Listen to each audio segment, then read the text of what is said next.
got the whole world in his hand.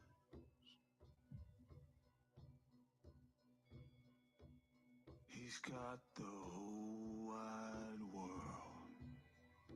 in his hands. He's got the whole world in his hands. He's got the whole world in his hands.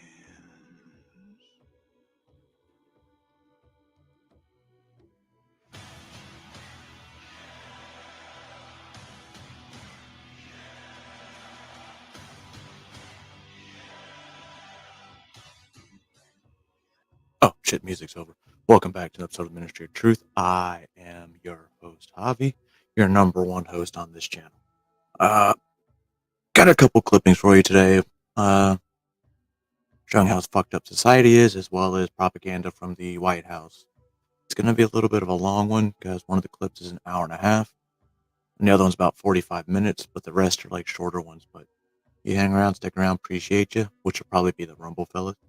But at least hit the like or dislike, whichever. Don't do the dislike because that would be fucked up. But as we like to know, I like to start off with a little music, and I didn't start off with music this morning, I don't believe. So this one's actually a remix of a bunch of 7 more additions to it. Try that in a small town.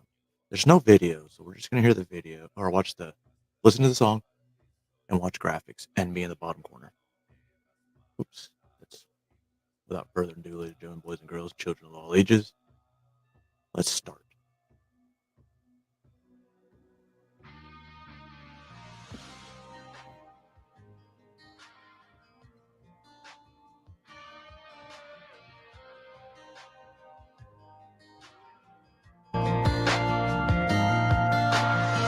Sucker punch somebody on the sidewalk, carjacking no lady at a red light.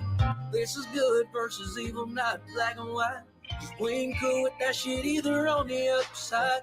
Preacher preaching the word out to the whole crowd. Behind closed doors, whole damn pedophile. Grown man putting his hands on a woman and child, get damn cow. Try that shit while I'm around. See how far you make it down the road. I was raised to take care of my own. You cross that line, it won't take long for you to find out. I recommend you don't. Try that shit while I'm around. Hey man, we hear you, Chance, but you ain't even slide when your little sister got killed, man. So what you talking about, fam?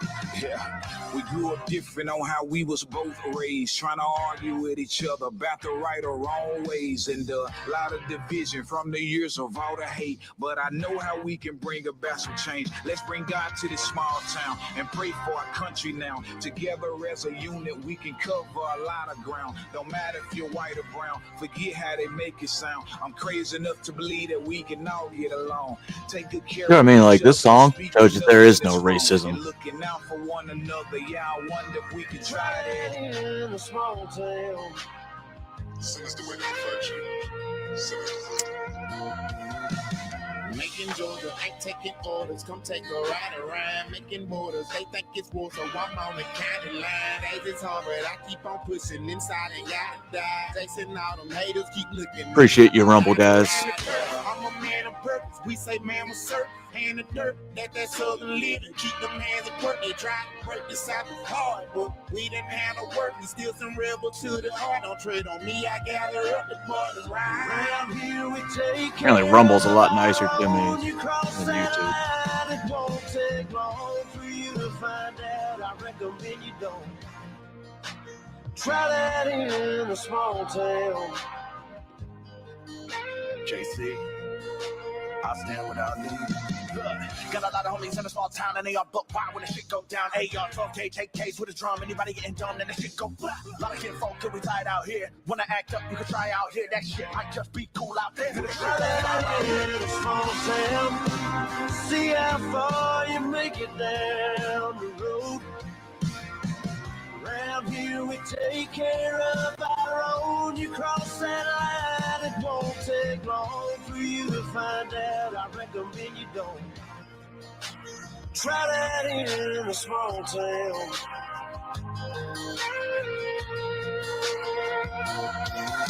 Man, ain't it something? I thought the C and CMT stood for country. They removed Aldean for saying the one thing we're believing in out here. So I called a Frank, man. Put an 808 in this. Maybe Product know placement. we ain't on no Product racist placement. shit. Y'all need Product to escape placement. the streets, get away Just and kidding. I kick just it buy with these the and sticks smoke. that like to get lit just like the I don't get any flame money on a from them. moonshine jar. We like hi-hats, star guitars. We like rat rods and classic cars. But we believe in the striped stars, so don't. Try that in a small town.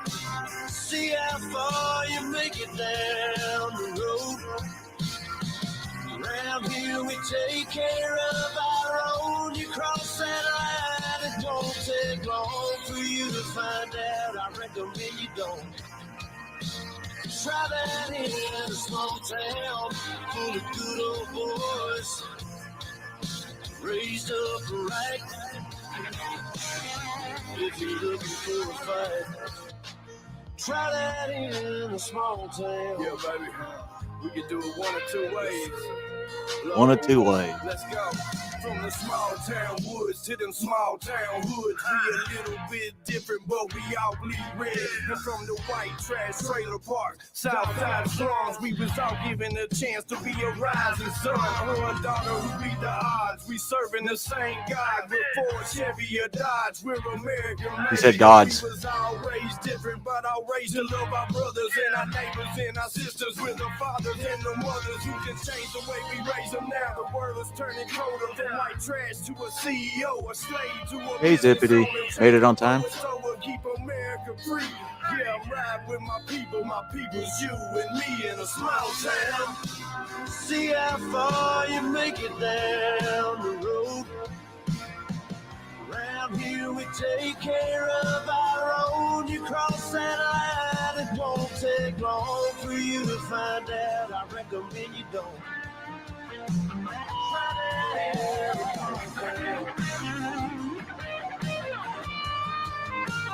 Try that in a small Dirty hands and blue collars, clocking in, working long hours, hustle hard to earn an honest living in a small town way down yonder, where everybody know each other's name. Appreciate all the simple things like interstates with single lanes, ice cold beer and chicken wings. Slide by them big lifted trucks, ride four wheelers, love to fish and hunt. Keep it humble, never switching up, cause that fancy stuff ain't shit to us. Family God, guns and anchors, stand our ground and help our neighbors, treat our women with respect as mothers, wives, and homemakers. USA is heritage over hate. That There you real go. Southern hospitality is what makes this country great. It's USA, heritage over hate. That real Southern hospitality is what makes this country great. Small town. See how far you make it down the road. Around here we take care of our own. You cross that line, it won't take long for you to find out. I recommend you don't. Try that in a small town. Try that in a small town. Try that in a small town. I love music mashups, especially the one I did for, well, not I did. Somebody else did it, and I just played it for that Anthony Oliver song. I don't know why I can't remember it at the top of my head right now. It's a hell of a song. Like, been addicted to that song since I first listened to it. So, what do we got going up? Got a little bit of conspiracy for you. Of course, you like to know I like to talk about conspiracies. Conspiracies are typically true, especially this one. This one I've believed for a long time. However, I didn't know it was exposed by Joan Rivers. And I guess Joan Rivers kind of had surgery that, didn't end well for her. Which she's had tons of surgery. It's kind of weird. So this is Joan Rivers. This is from 7 years ago, I believe. Or they just posted it 7 years. One or the other.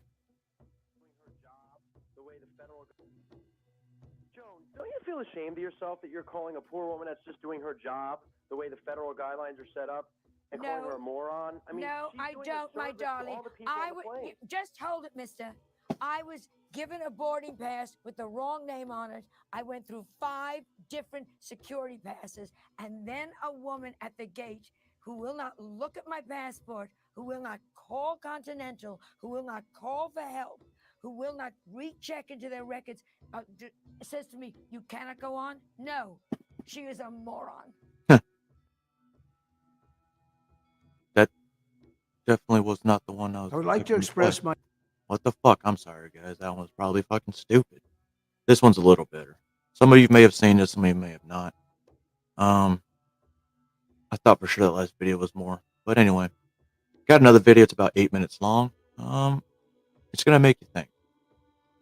Out that he was writing to his then girlfriend, this is back in the younger years, about how he had repeated fantasies of having with men.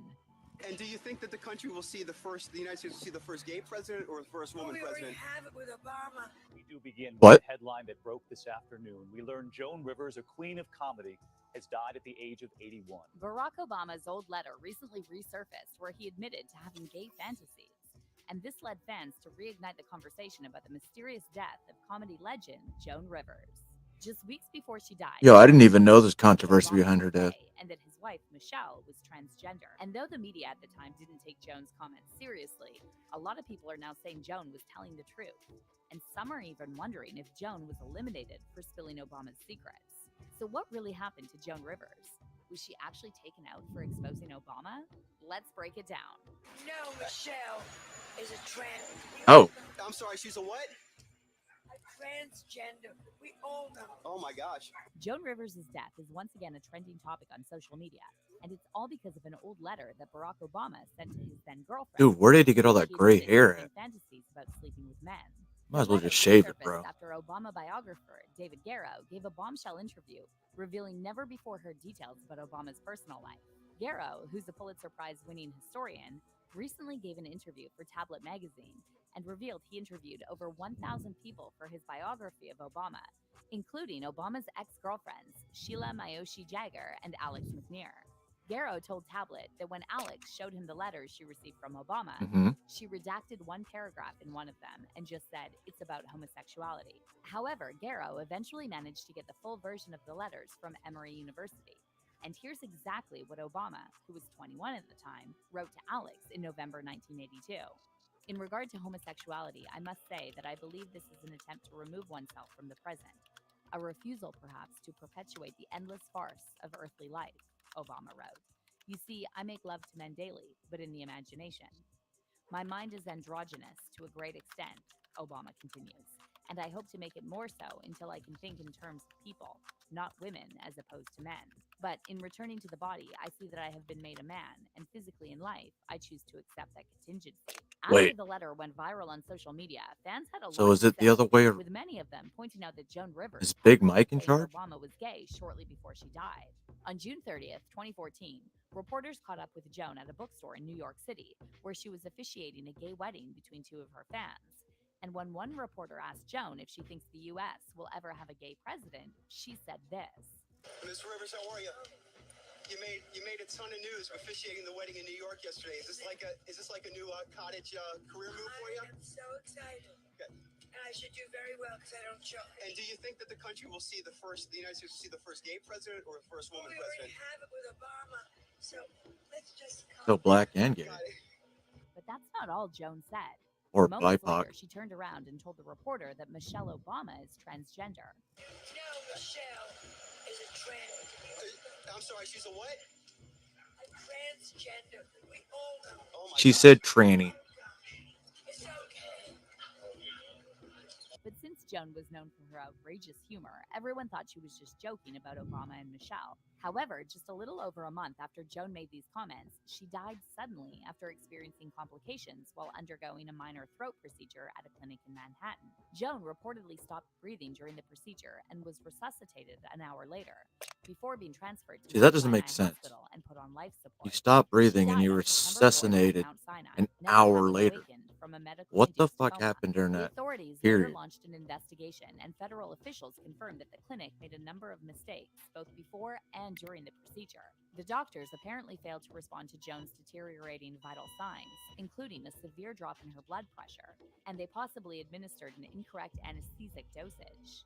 According to the investigation records, the clinic failed to record Joan's weight before sedating her, You're right, performed Zippity. procedures to which she did not consent, and even allowed a staff member to photograph Joan while she was under anesthesia.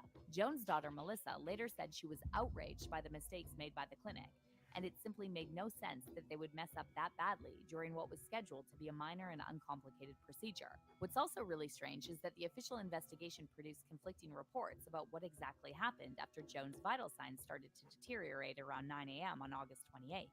According to Yes, documents obtained by the 100% Guardian, she'd be dead. over the course of 14 Unless they were days, literally doing Joan's blood CPR pressure for an dropped, hour. and her blood oxygen saturation level was at 3% below the low end of normal. 4 minutes later, Joan had no pulse, but what happened next is entirely unclear.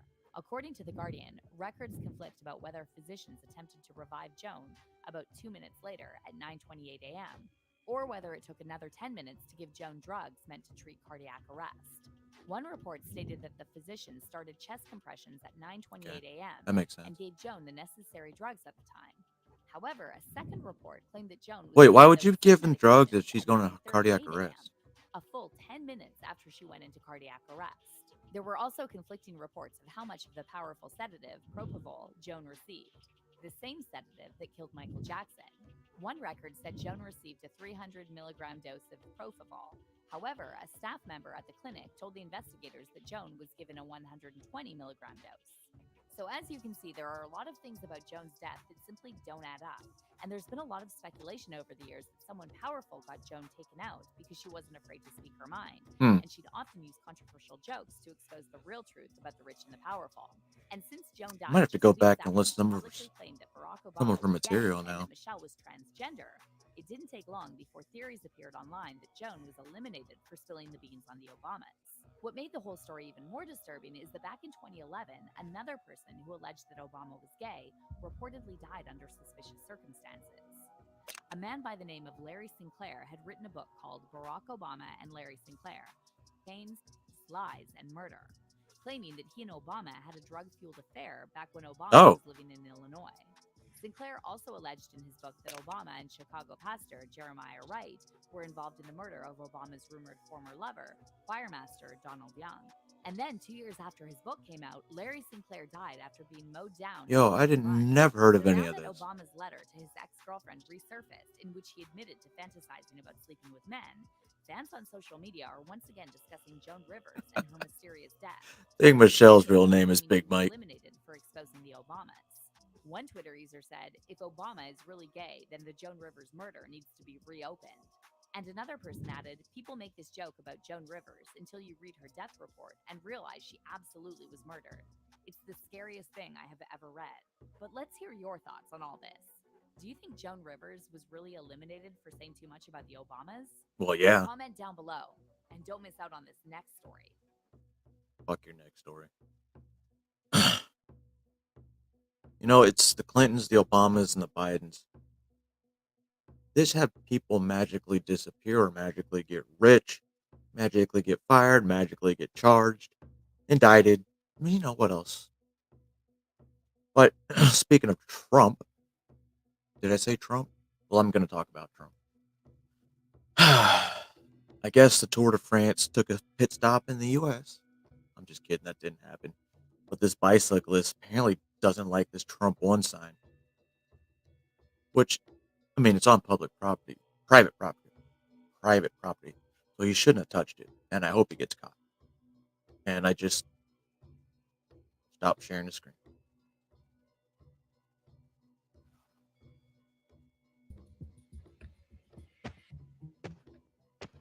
Get it, old man.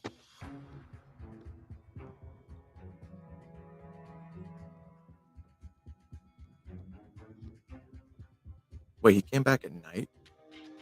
Whoa.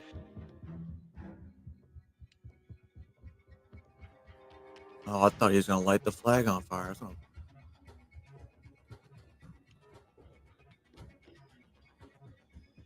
That's arson. We started out with one sign.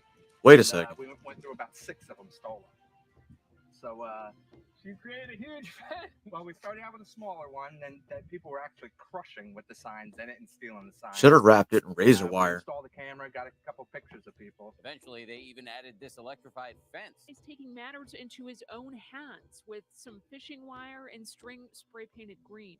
He set up a camera after the first attempt. It captured a woman on Tuesday trying to take off with the goods, but you can see she doesn't make it far. She loses her footing and lost her grip, and she went flying. Trump signs aren't just being stolen. This one went up in flames, torched by a guy in his underwear. Yeah, what the Glasgow, fuck? Wisconsin. The sign's owners were burned up, especially when they recognized Mr. Underwear. Oh, You know what they should have done? that's our neighbor, They should our put tenant. Trump's sign on a giant wooden cross. So if these ignorant motherfuckers come to burn it and you get them on camera, they're like, oh, they're racist. Like using bike chain lubricant to make them slippery and messy. Is she the white girl from PragerU? Zippity? Or replace your signs with something they can't steal. Another owner electrified his sign. Disaster. That's awesome. When he was done remodeling, he put one Trump flag in the window. And he got a letter from somebody that lives in this community that said, I've been following her for a beautiful, while. we love the remodel, but you have that Trump flag that you have in your window makes your house disgusting. So this is what he did in retaliation. I mean, you should have figured that when I knew. I thought, okay, so there's Trump flag there, Trump flag there. He's got Trump signs all over his yard. If you look up by his front door, he's got a Trump up there. Look, all over his house. Every window's got a Trump flag.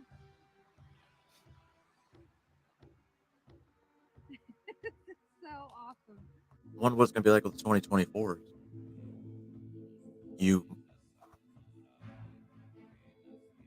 And mom is right there. Motherfucker.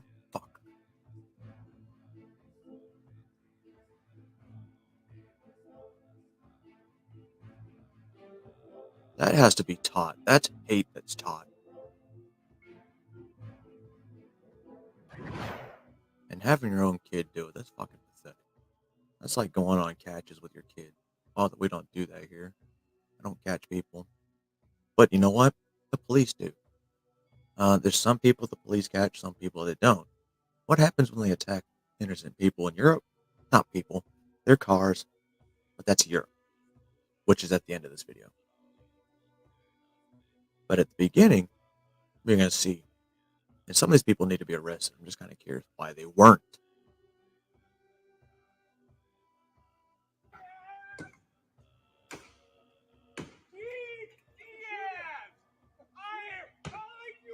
Dude, look at his tummy. Like, the fat part is really weird. 2 cop cars. Where are the fucking cops? It's not a police station. Motherfuckers in Europe.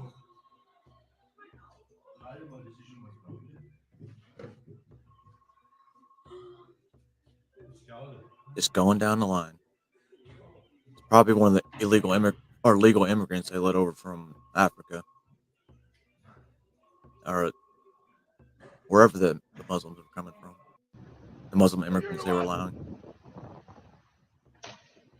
Big guy attacking a car with a machete. Maybe it's a transformer. That's why it's just being so, you know. Bupac's mom. I'll give her a pass. Caught these guys stealing my wheels this morning. Excuse me, this is my car. This is my car.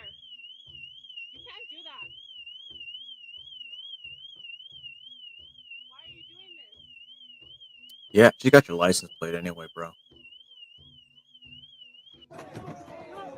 Now this, first of all, if it's a couple and the woman's the one getting out, and the dude's just sitting there trying to hold the door closed, that dude's a fucking pathetic ass pussy bitch.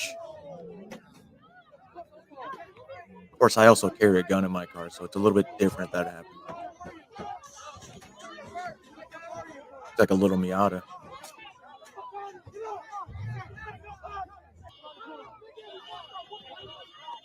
First, on probably don't matter.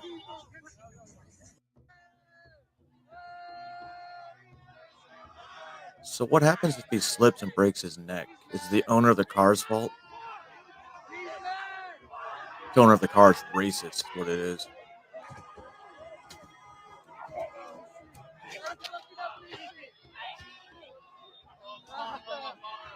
Oh my god! It's just kids doing kid stuff. That's what I'm talking about. Too bad you didn't break your fucking leg or something. Are you serious? That has to be Atlanta.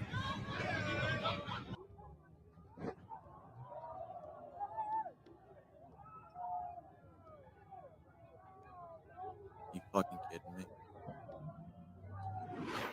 So they stole a car just to crash it into a car they lit on fire? Huh.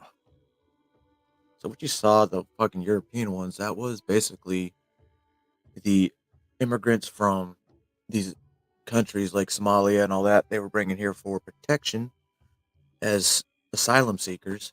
Why don't they just come to the United States?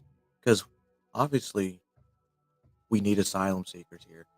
And anything that we used to set aside for building the border wall, we're selling it super fucking cheap. He's gonna tell you. He's gonna tell you how cheap they're selling it for. You're gonna get fucking pissed off because of how much it costs in the first place. SUNY Buffalo State and upstate New York reportedly evicting 4 dozen migrants. Why? Parents raise concerns about the safety of the students going back to school. Can you blame them? And as the chaos continues at our nation's border, the southern border, not the northern border is bad too, but southern obviously worse. President Biden now has been selling off parts of Trump's unfinished border wall that was contracted to be 400 miles long.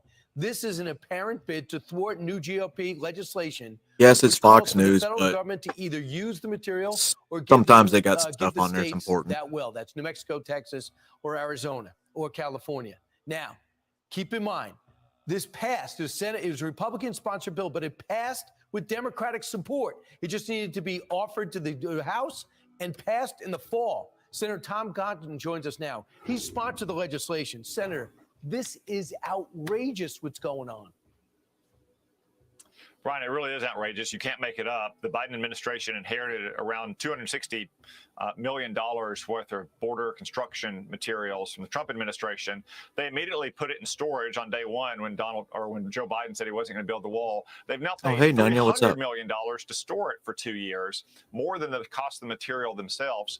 But as soon as Senate Republicans, led by Senator Roger Wicker, who is the leader of Republicans on the Armed Services Committee, began poking around and asking questions about it earlier this year, the administration began to sell these materials for less than 2 cents on the dollar. The legislation that you mentioned is Senator Wicker's legislation, which I was pleased to 2 cents on the dollar for all this equipment, which was in the billions. So we're losing money instead of fixing doing what the money was intended for, selling it. Who the fuck are we selling it to, though? All because they don't want to look xenophobic and racist, and we're a welcoming country. Just come here and you can survive. Just kidding. We're going to traffic your kids. used to join. It was added unanimously. Oh, by the way, I wasn't, actually saying we're going to traffic your kids. That was me talking about them. For them. All right? Don't misconstrue that, panel. No. Gomez. I mean, we haven't had a problem, but, it is what it is. Democrats on the Armed Services Committee to our annual defense bill. And now the administration is racing to try to sell off all of these materials because they would rather have taxpayers take a massive loss of hundreds of millions of dollars than give them to the governor of Texas, for instance, to build the border wall, or to allow them to be sitting around and used to build a border wall when Republicans take back the White House in January of 2025. So this is pure vengeance. No one thinks that a wall solves all the problems, but it blocks and it funnels to other areas which can be staffed. And they're not fully staffed. They're being overwhelmed. We pay for this, and they're wasting this. This GovPlanet line auction house has picked up the pace, as you mentioned. They have sold 81 slots already, 30 feet high, for $154 million of the $260 million bollard fence. So this is awful. Anybody buying this scrap steel, it's an unpatriotic move. If you care about our nation's borders, but they don't care. If you are It's a about major the money. corporation, don't show up for this auction. Yeah, Brian, and apparently the administration is trying to silence the auction house as well. You know, this is a fairly typical operation for things like excess meals ready to eat or excess ponchos. That's why we have Army surplus stores around the country that sell these materials. Excess Army It's a horse of a vehicles, different excess color Army when you're talking computers. about barrier material to try to protect our southern border. I mean, in the last 2 years, Joe Biden has allowed at least 250 people on the terrorist watch list to arrive at our southern border. That's not even counting the people who the Border Patrol didn't catch. So we have no idea how many terrorists have entered our country. At the same time, we're selling this material for pennies on the dollar. That's kind of Bidenomics in a nutshell, the total lack of common sense. Yeah, total lack of common sense. And in terms of Roger Wicker, the senator says it shows they have no shame. I just want you something legal you can do to stop them from wasting taxpayer money and thwarting. I don't like Chris Kilmeade. I'm tired of hearing his voice. What we're going to do next, this is about an hour. About an hour. It's a press secretary brief from 5 days ago. And I like sometimes, if you actually listen to these, it's just amazing the bullshit that they spew and want people to believe. And, well, you're going to enjoy it. Well, I know I'm going to enjoy it. I laugh at this shit all the time. Apologies for the delay. We had the administrator was actually briefing the president in the Oval Office, so we wanted to make sure that she was ready to go, and the president got the briefing that he needed before we came out. I think somebody was upset when you were talking about the So in a minute, you will hear directly from the FEMA administrator floating barriers. On how the Biden-Harris administration has mobilized a robust whole-of-government response effort to support immediate and long-term rescue and recovery efforts in Maui, Hawaii.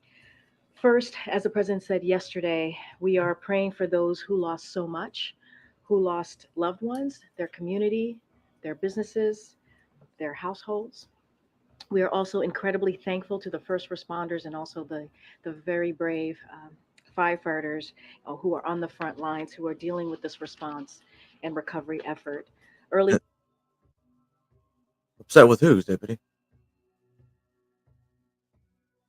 No.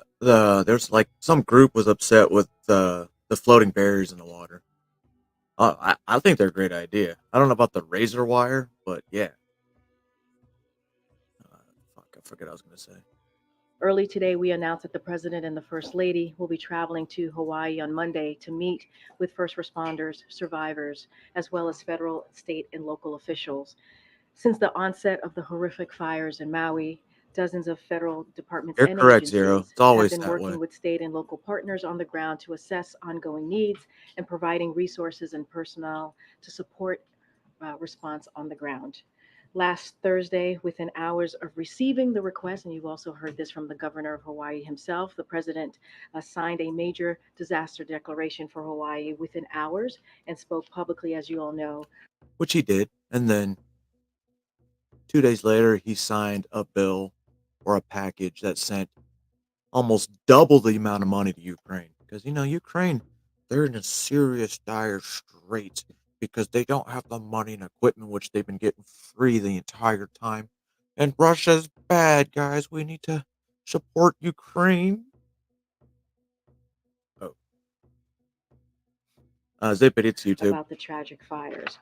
And with that, as I just mentioned, the president has been kept updated on a daily basis, kept close contact with the governor and the senators in Hawaii, and obviously the He's administrator supposed to has be in been giving Hawaii him today, but I haven't seen updates anything in the regularly. news. And with that, the floor is yours. Thanks, Corrine. Good afternoon, everybody. As you just heard, I did just finish briefing the president in the Oval Office to give him an update on the ongoing recovery efforts that are happening in Hawaii. Wait, are you a And I FEMA will bitch? continue to provide him updates as we continue Yep. this response in support of the state of Hawaii. While I was in there, he had an opportunity to call Governor Green and let him know that he has approved the governor's request for 100% reimbursement for the emergency work that's being done for a period of 30 days within the first 120 days at the governor's choosing. I will also be traveling with the president on Monday and will work with him to better understand some of the impacts that are happening. Oh, it's still kind of And I early know in that the Hawaii. people on the ground in Hawaii, and the governor mentioned this as well on the phone, will appreciate a visit from the president. 2 weeks later, no biggie. Before I give an operational update, I do just want to take a minute to portray what I saw while I was on the ground there earlier this week. Okay, lady. The Are you gonna harrowing see what you saw because you're a big wig for FEMA? Or did you actually go and talk to the citizens like previous videos I've shown? Shows everything you guys have been saying. Complete lie. stories of survival, the heroic accounts of response, and the sense of community that I saw across the island. While I was in one of the shelters, I met with one young boy who was getting ready to go back to school, but had lost everything.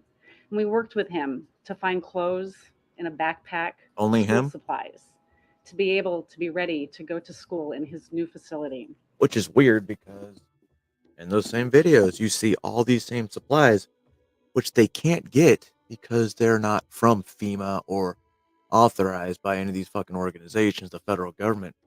Because the federal government's always there to help, guys.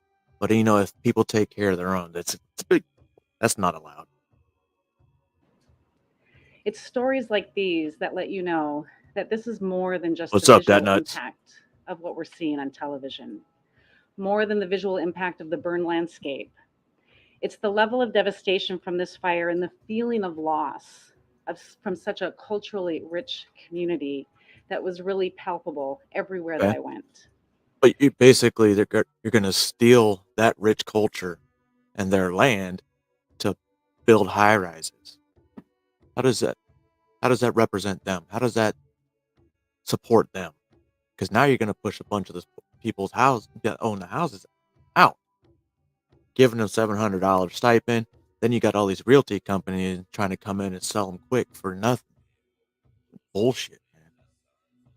And while the people of Hawaii are in mourning, and as we mourn as a nation with them, I am filled with hope as they bravely begin to take the steps that are needed Obama said to hope, heal too. and recover.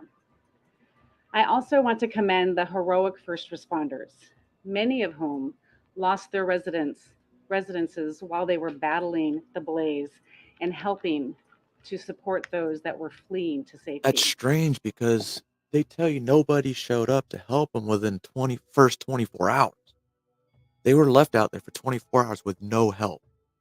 Tell me how they were out there helping. It doesn't make sense. Do I listen to the propaganda machine called the mainstream media and the White House? Or do I listen to locals who've lost everything?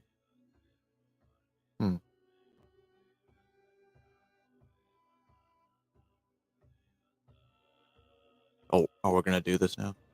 Now, it's important to remember that this is still a very active and dynamic situation, and our FEMA urban search and rescue teams are working closely with the state to help account for those who are still missing. Given the conditions and the need for additional resources, we will have at least 40 canine search teams on the island, in addition to hundreds of search and rescue personnel, with more on the way.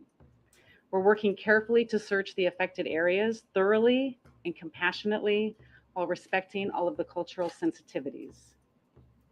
This is a really hard disaster, and this is a really difficult search operation.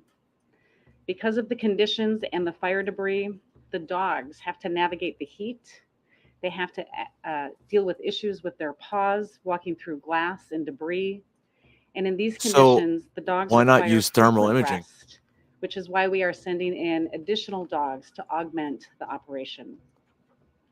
In addition to them, 30 specialists from the HHS mortuary teams are already in Maui and will soon be joined by the mortuary specialists from the Department of Defense.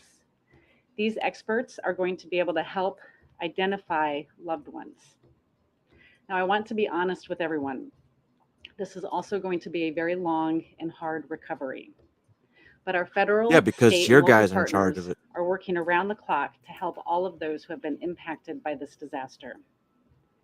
From the beginning of this event, my regional administrator has been on the ground and has been leaning forward to support those in need.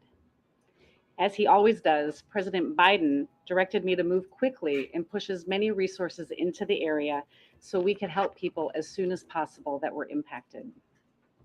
Since the news first broke about the fire, I have been in constant communication with President Biden to provide him real-time updates of the situation, Why are you in both while I constant was on the contact with him and ground not the and to governor? inform him and his team of the support that we are providing to the community. And I want And how are everybody you in to know constant this. contact The with him if you're President, still back in the FEMA, States, and the entire continental federal United family States? will be there to support the people of Hawaii as long as we are needed. Now, just a couple of operational updates for I'm the everyone. government and I'm here to help. Today, FEMA's Associate Administrator for Response and Recovery, Ann Bink, and Region 9 Regional Administrator Bob Fenton are both on the ground. To date, we have mobilized millions of liters of water and food. We have deployed more than 700 personnel to the disaster, with more than 600 already on the island. We have given out $2.3 million in assistance to families. $700 and we have family. approved over 1,300 registrations for assistance. We launched our Transitional Sheltering Assistance Program, and this will complement the state's fire relief housing program for residents. And we also authorized critical needs assistance to I make sure know that I we're know putting Zero Infinity to when they used to tell us lean forward. Our thing was lean forward in the foxhole, prepare for a fight. I don't know what it means as far as this one. money in the hands of survivors. We also launched a joint task force to assist the state in ensuring that the housing assistance that survivors are eligible for, whether it's through FEMA's programs or the state programs, that it will be seamless to the survivor and they don't have to figure out who they're supposed to call for help. But I also need all of your help. I need you to help us get the word out and encourage more people to apply for assistance. Please help us spread the word to residents of Maui and encourage them to register for assistance with FEMA with either our staff on the ground, through our website at disasterassistance.gov, or by calling 1-800-621-3362. We also opened our first, 1-800-621-3362, or 1-800-621-FEMA. We also opened our first disaster recovery center. What these facilities are they are brick and mortar locations that have federal, state, nonprofit partners that will all be co-located where people can register for assistance and help get additional support. And this is an What important exactly first is step additional in their support? recovery process. We're also cognizant of the fact that the fires have completely upended people's lives, and that this is especially true for young children of Hawaii who are unable to return to school in their affected areas, similar to the young boy that I talked to you about. But you're not going over the As number both of a the dead that grandmother were and a actually mother children. myself, my heart breaks Why don't you give that thinking number? about the tragedy that they have gone through and their road ahead. Children's Disaster Services has already deployed 2 teams in partnership with the American Red Cross to provide care and a safe and a reassuring presence in our shelters.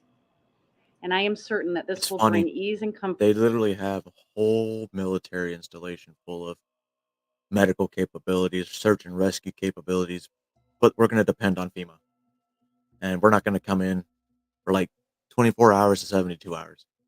When you have a whole military installation, and they would 100% be willing to help. Comfort to the parents that are still coping with the gravity of the situation with such devastating loss and want to provide some sense of stability to their families. Additionally, the Red Cross, in coordination with Maui County, continues to support staff in 5 shelters where food, water, Okay. hygiene kits, and other essential resources are being provided to individuals. We are also coordinating these services so that anybody who leaves a shelter for a hotel or other place to stay will be eligible to receive the same level of services being offered at these shelters.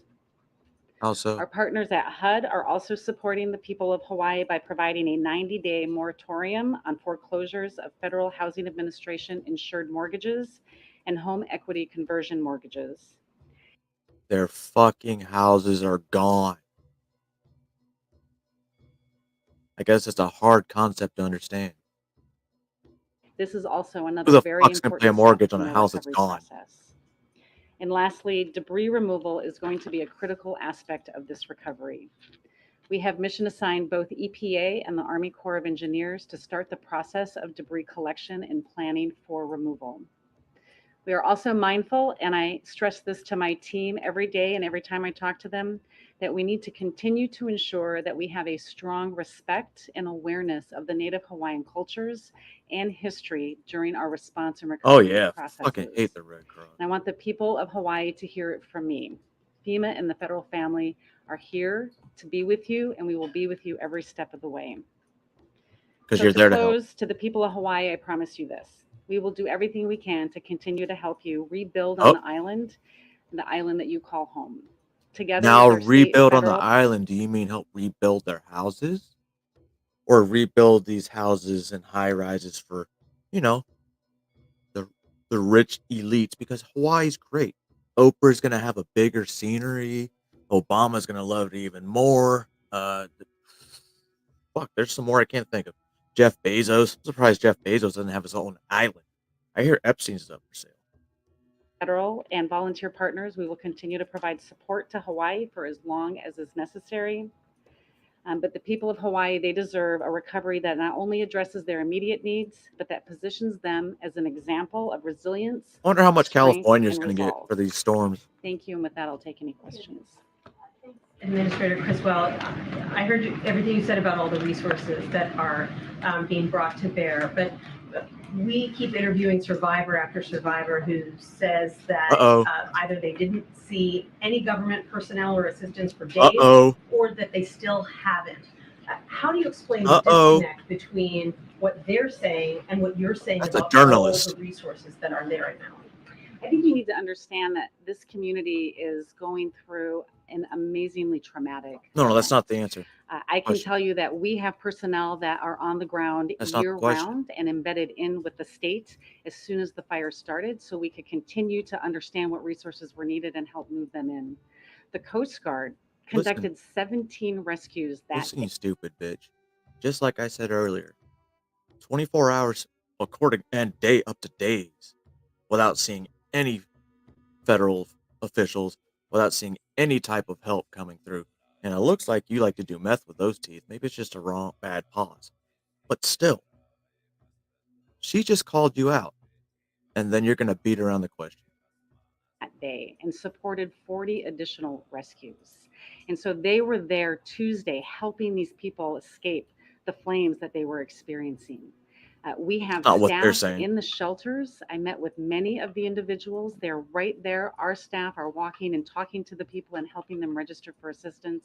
We also have our You've said voluntary that. agencies like the United Way and the American Red Cross. And that if are you there. guys saw the And previous video I did, don't donate to the Red Cross. Just like I tell people, don't donate to fucking Wounded Warrior program. Fucking CEOs fucking making 7 figures when it's supposed to be for veterans. We know that we need to get to everybody. There's also people that are staying with family and friends, staying with residents in other parts of the island. And that's why our teams will continue to go out into the communities to make sure everybody that needs assistance can get assistance. I think the Disaster Recovery Center is going to be one way that they have a place and a focal point that they can come get their questions answered instead of just going to a shelter, which is what's been available right now. I know that FEMA takes a backseat to states in situations like this, but Hawaii is a small state. Does Hawaii have the staffing and the expertise to lead a recovery effort of this magnitude? And we've been embedded with them. We actually said have that. personnel that integrate in year round with them to help maintain their capacity. But we also recognize that this is a large event for them, and they are a small state. I mean, they have have asked tsunami for warnings. assistance They from have. some of our other states, Fuck, and I can say they like just had a California, hurricane. So how can you OES say the is sending one of their resources incident weren't there? management teams to embed with Maui emergency Full of management shit. to help give them the capacity, help give them some of the relief they need, and help develop that structure to maintain this longer term response. Could the state turn leadership of the recovery effort over to FEMA if they wanted to? I don't think we would ever want that, right? This is their community. We want to be able to support them, and we will be there to support them throughout this recovery process.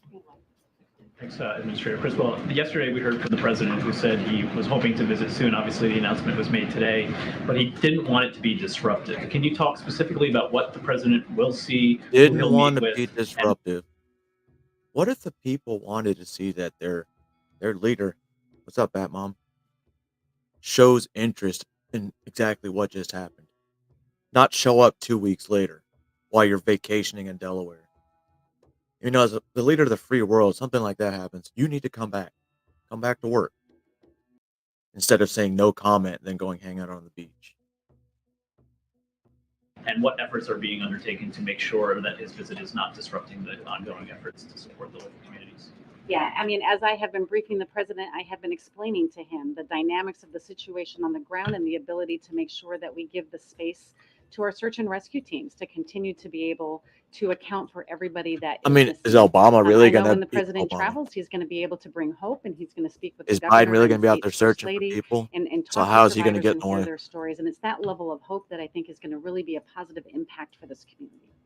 And then there's an interesting debate, a very difficult debate, even happening among state and local leaders about the role of tourism, that whether it should be still allowed to be ongoing. And that's another thing. Tourists still taking up space. Tourists are still there. Tourists are still in the hotels.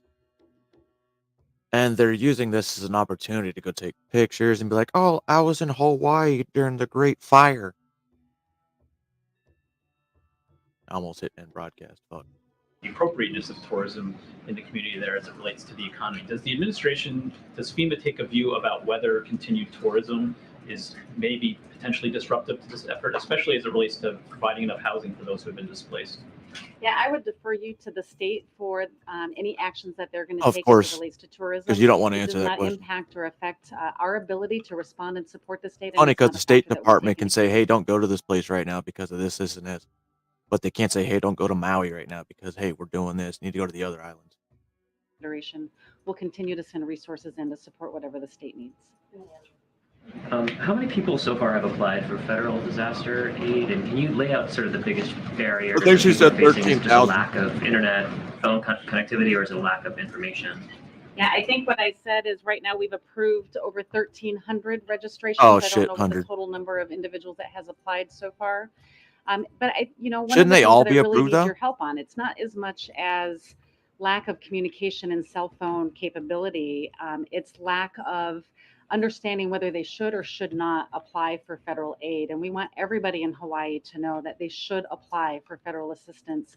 And if they haven't, we'll have people that will be going out into the communities, that they're in the shelters, they'll be at the DRC.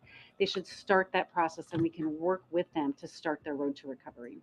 1,300 number into context, and how many people, in your view, just an estimate, are eligible? I don't have that number, and I'm certain we can get some of our estimates of what we think Y'all will just be did a eligible, fucking and we'll census. apply, and we can get that to you. Just to follow on Mike's question about the president's visit, can you talk about what thresholds or milestones you expect to be crossed in the recovery process by August 21st that makes you comfortable with having the president visit then and meet his objective of not interrupting the process? Yeah, our biggest goal was to make sure that we weren't going to disrupt the ability of our search and rescue teams to continue their operations. And when I was just briefing the president and he spoke with the governor, he asked the governor if this was going to be an appropriate time, and the governor agreed. So search and recovery is expected will be completed? It will not be completed, but it will be in an area where he will not be impacting that. On the monetary assistance that's available, this critical need assistance, I believe that's just a one-time per household payment. It's intended for consumables. But our teams on the ground are hearing from people who are concerned about making their car payment, making their basic bills now that their lives have been so That's a upended. good question. What do you say to residents who fear that the money that is, being made available just isn't going to cut it? Yeah, the programs that FEMA has, the critical needs assistance is just that. It's to support some of their very initial I'm basic pretty sure there's more needs. than 1,300 In people that addition, were we have our affected. individual and household programs that can provide additional funding that covers, home repairs. In this case, most people lost everything. Yeah, But so they can that also cover losses to personal property such as vehicles or major appliances. that's why they have insurance. We'll work with each individual as they register for assistance to help understand what's eligible under FEMA. FEMA's programs, again, designed to help 100% zero. jumpstart that I recovery know a lot of process. kids It won't were cover all of still their needs, missing. and we'll work with Kids. our faith-based partners as well as some of the philanthropy organizations that have been giving funding to the state, so we can make sure that everybody has their cases managed in a way that helps them meet any of the unmet needs that they have. And on your coordination And with it the is state Oprah's official island. team, you said when we 'Cause talked. you know how Oprah likes to take kids from places like Haiti and just sell them. I mean, not sell them. I mean, bring them to a place that they'll have a better life. To you earlier in the week that you've been encouraging them to really make their requests early, to try and think about what they're going to need in a week, 2 weeks, 3 weeks. Given how understandably overwhelmed they are, do you feel they have the ability to do that, to be able to think that far in advance, to see what they're going to need a little bit further down the road so that you can provide those resources? And I think part of what we have done as we have embedded our teams in is we help them think about what their potential needs are going to be, and bringing in this additional team that's going to support the county will help them think through strategically into the future. What are we going to need a week from now, 2 weeks from now? And those are the types of daily conversations in a future planning cell that are happening every day, so we can make sure we have a continuous flow of resources into the area. I know your focus right now is on the response, but it does seem like there's some questions emerging about how these fires began and how they were able to spread so devastatingly, including Look at that noggin or questions about schnoz on sirens that dude. went off and also faults in the utility grids. In your conversations with the president and in his conversations that you've been there for with the governor, how interested is he in accountability for what happened? Does he want to get to the bottom of that? And is that something that he's asking your team or other teams to look into? We always want to make sure that we understand what happened and how we can continue to improve so we can minimize the impacts that other communities may have. And that's something that It was the power line, guys. The power lines. This is still going to be part of the state's response to determine what level that they want to assess the cause and any of the initial response. But we as a community, as an emergency management community, always want to continually learn from the events that we're facing, especially as we are seeing a continuous rise in the number of severe weather events. That way we can put the measures in place to either make communities more fire resistant, that we can mitigate against some of the How the other fuck you gonna damages make or a the community other fire threats that we're going to resistant? face in the future. A lot of those So we houses can were reduce concrete. the impacts that these communities are going to see, but also help individuals understand what the future risks are that they could potentially face, and they can take the proper measures to make sure that they are prepared, them and their families, to protect themselves. You said on Monday that you were going to need some additional funding so that you don't have to push some projects into next fiscal year. Do you have an estimate for how much is going to be needed? I think the administration supplemental request has gone up. I believe our initial request was in there for $12 billion. Again, we have enough funding to support the ongoing response efforts because we take events like this into consideration. But it would delay, if we don't have additional funding, it would delay some of the recovery projects and push them into next year. Beyond that $12 billion, though, you're going to need more beyond that? We may potentially need more beyond that, and my team is assessing that now. We'll take one last question, way in the back. Hi, you mentioned there will be a long recovery. Can you talk about the mental health aspect of it, the assistance that the federal government will provide, and how people can access that? The mental health aspect, is that what you asked? That's a huge aspect. Yeah, I mean, this community is going through one of the worst things that we could possibly imagine, and the mental health concerns are real. and the mental Okay. health concerns are a priority for the governor and his team. Okay.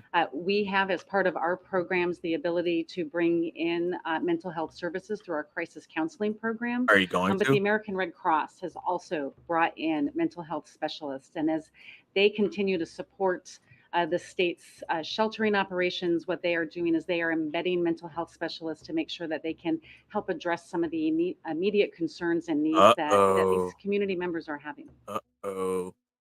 They're gonna use this to get a bunch of younger generation on SSRIs and SRIs. Big Pharma's gonna love this situation. And Dodger Stadium is flooded. Thank you so much. Thank you for doing this again. Yeah, get the Thank you fuck for off everything that stage. you're doing. Okay. Oh, God damn it. Let's move on. As you all know, today is the first anniversary of the Inflation Reduction Act.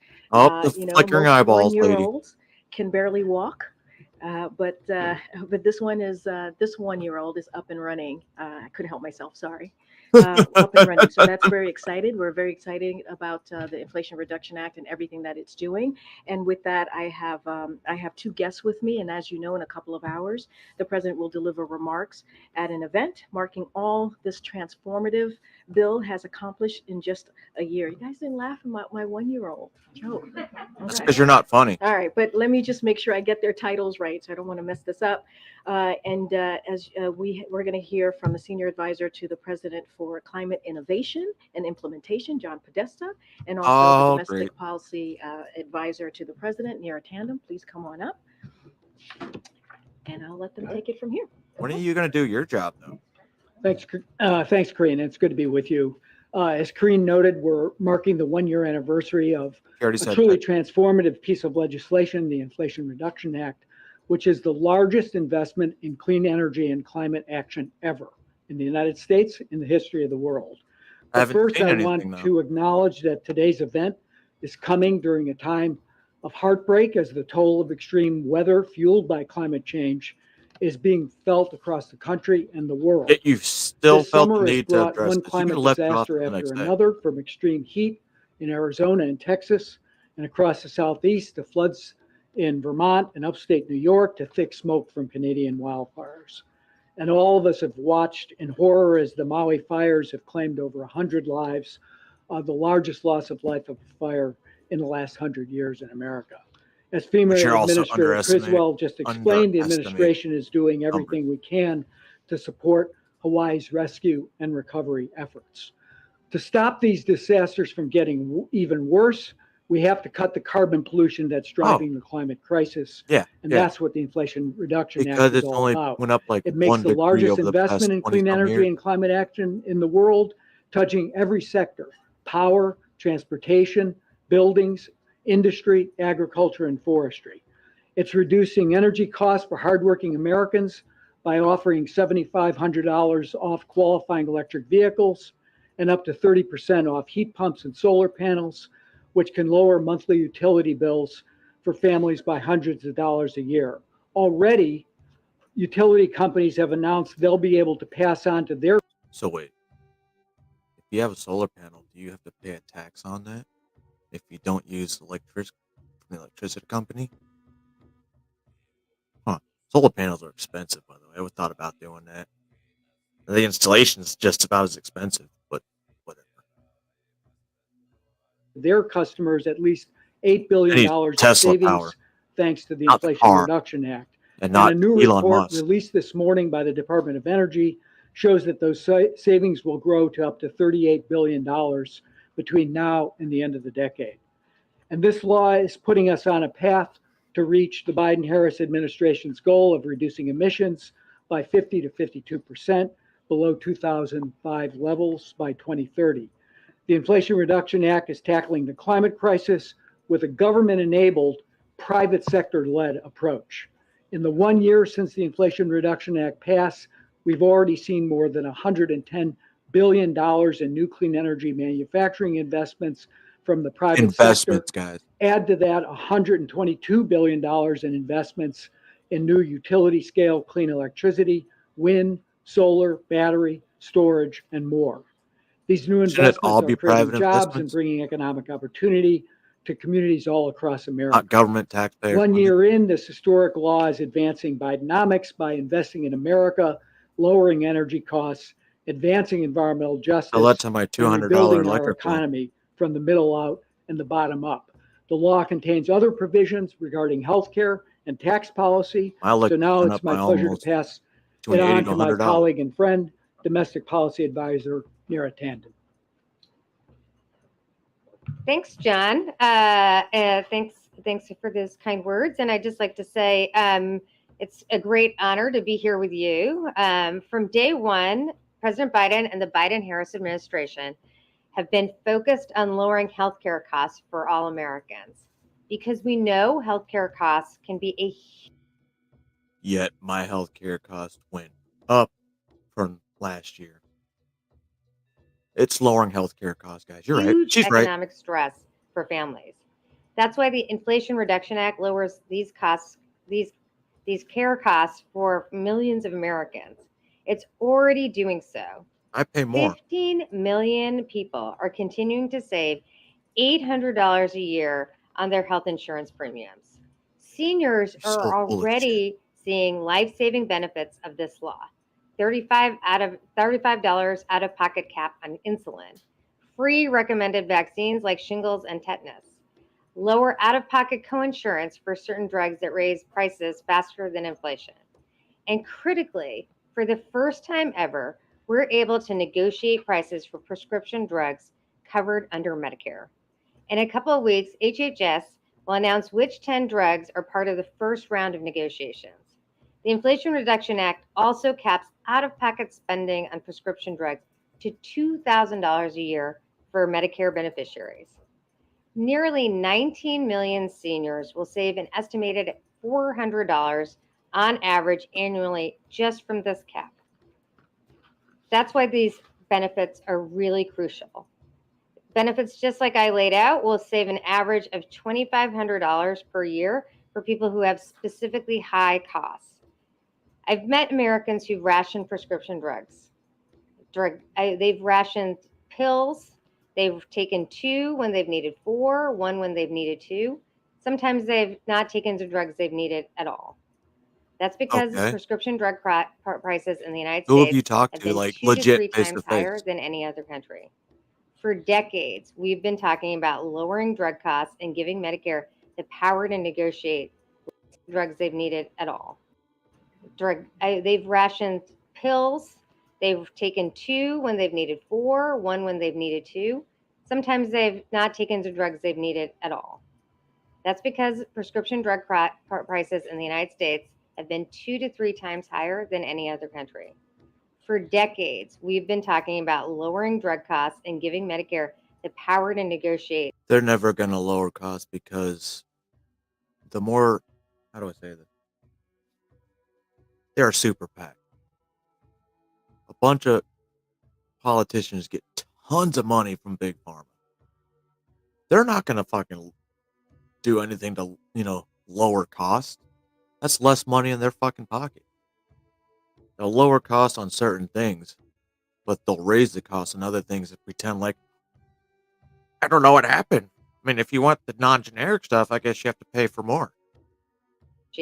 Lower drug prices. Only President Biden has gotten it done, and it will make a real difference for millions of Americans. With that, I know we're happy to take your questions. John, go ahead. John, your area is climate change, and with all the weather events that we've been He's a having, waste of money. of course, now the That guy gets disasters, paid even by putting taxes. aside perhaps what's happening in Hawaii. Do you think the American people get it about what's happening? Do you think they understand about what's happening? Put aside the politicians too. It's made Do you up. think they're getting it? I think the It's a public made-up issue. not only gets it, I think they're feeling it. If you're experiencing temperatures above 110 degrees for 31 straight days in Phoenix, you know something's amiss. Dickhead, it's a Now, desert. the politicians could argue that this is just some natural, as That's as not some of unheard the of. members of the Arizona House of Representatives have argued, well, All the this is fucking just desert. natural variation. But I think the public knows that that's not true, that we're experiencing an acceleration of extreme weather. This is a combination of both climate change and a strong How's it really an El Nino acceleration of that extreme is weather? built. Because so far the hurricane season down in Florida, it's been a little bit long, not as heavy. They got a tropical storm coming, but California hasn't had a hurricane in 27 years. Okay, because it happens doesn't mean, oh my God, the world's ending, climate change, blah blah blah. It's gonna happen. It's gonna happen. It happens in Mexico all the time. But California doesn't have this big old shield around it that protects it from hurricanes, so they get them. I mean, if they had a shield like that, why don't they get one in Florida? Building as we're witnessing it, but the science is clear. I think the public understands it, and I think most importantly, across the political spectrum, Yeah, we know how about they support the whenever they say movement science to and cleaner government. forms of energy, cleaner forms of transportation, and the other processes I mentioned, industrial processes as well, because it has enormous benefits to the economy, to job creation, to business investment, and to public health. So yeah, I think they get it. Do they know what the future is going to be like 10 years from now? I think as more experience happen, As if more we've seen from a previous debate, yeah, they predicted the future. Everything they fucking said happened. evidence Weird. accumulates, I think they're feeling this more and more. You both enumerated what this is doing for people's pocketbooks and the broader economy, but there is this broad disconnect in what the polls have shown with how Americans feel the president's handling the economy. I understand the pandemic and all the drag of inflation. At what point does this resonate with Americans, and do you expect they'll ever give credit to the president while he's in office for these accomplishments? Well, just speaking to the healthcare provisions of the Inflation Reduction Act, those some have been recently implemented. The $35 cap on insulin, the making vaccines for seniors, for shingles and tetanus and other items. They do make free. Those have just recently come on board. People will experience lower drug prices from the Medicare and drug negotiation and from other steps we've taken over time. So I have some experience of working on the Affordable Care Act, and it took people a little bit of time, but when people really focused on that, back in 2017, 2018, people recognized the true benefit and really rose up to defend the law. So we expect, my expectation is that as we implement these provisions, as people see my in hair their looks way better pocketbooks than yours, and that you're they a are paying less for prescription drugs for the first time because of the Inflation Reduction Act, they'll make the connection. But we should be really clear Nobody's that making the any provisions in the connections with Inflation Reduction this Act are incredibly Inflation popular. Reduction Act. I mean, 80% of the American people, 75%. This Inflation Reduction Act, it's helping the top 10, 15%. You know, the people that make $250,000 a year and up, or is it $400,000? Right. So the Inflation Reduction Act was supposed to help people who make less than $400,000 a year. However, it's only affecting people that make less than $400,000 a year. I don't understand how that works. It's bizarro world, man. Bizarro world. Percent of the American people, Democrats, independents, and Republicans support lowering healthcare costs, support ensuring Medicare can negotiate drug prices and other provisions as well. On the solar manufacturing industry and what's next for that industry, can you share a little bit about what the administration intends to do to build on the tax credits in this legislation? First of all, we got to given get that all the US materials for these solar powers. We got to get them from China. Okay, so let's get that out of the way, and then continue. solar industry is still dependent on foreign supply chains.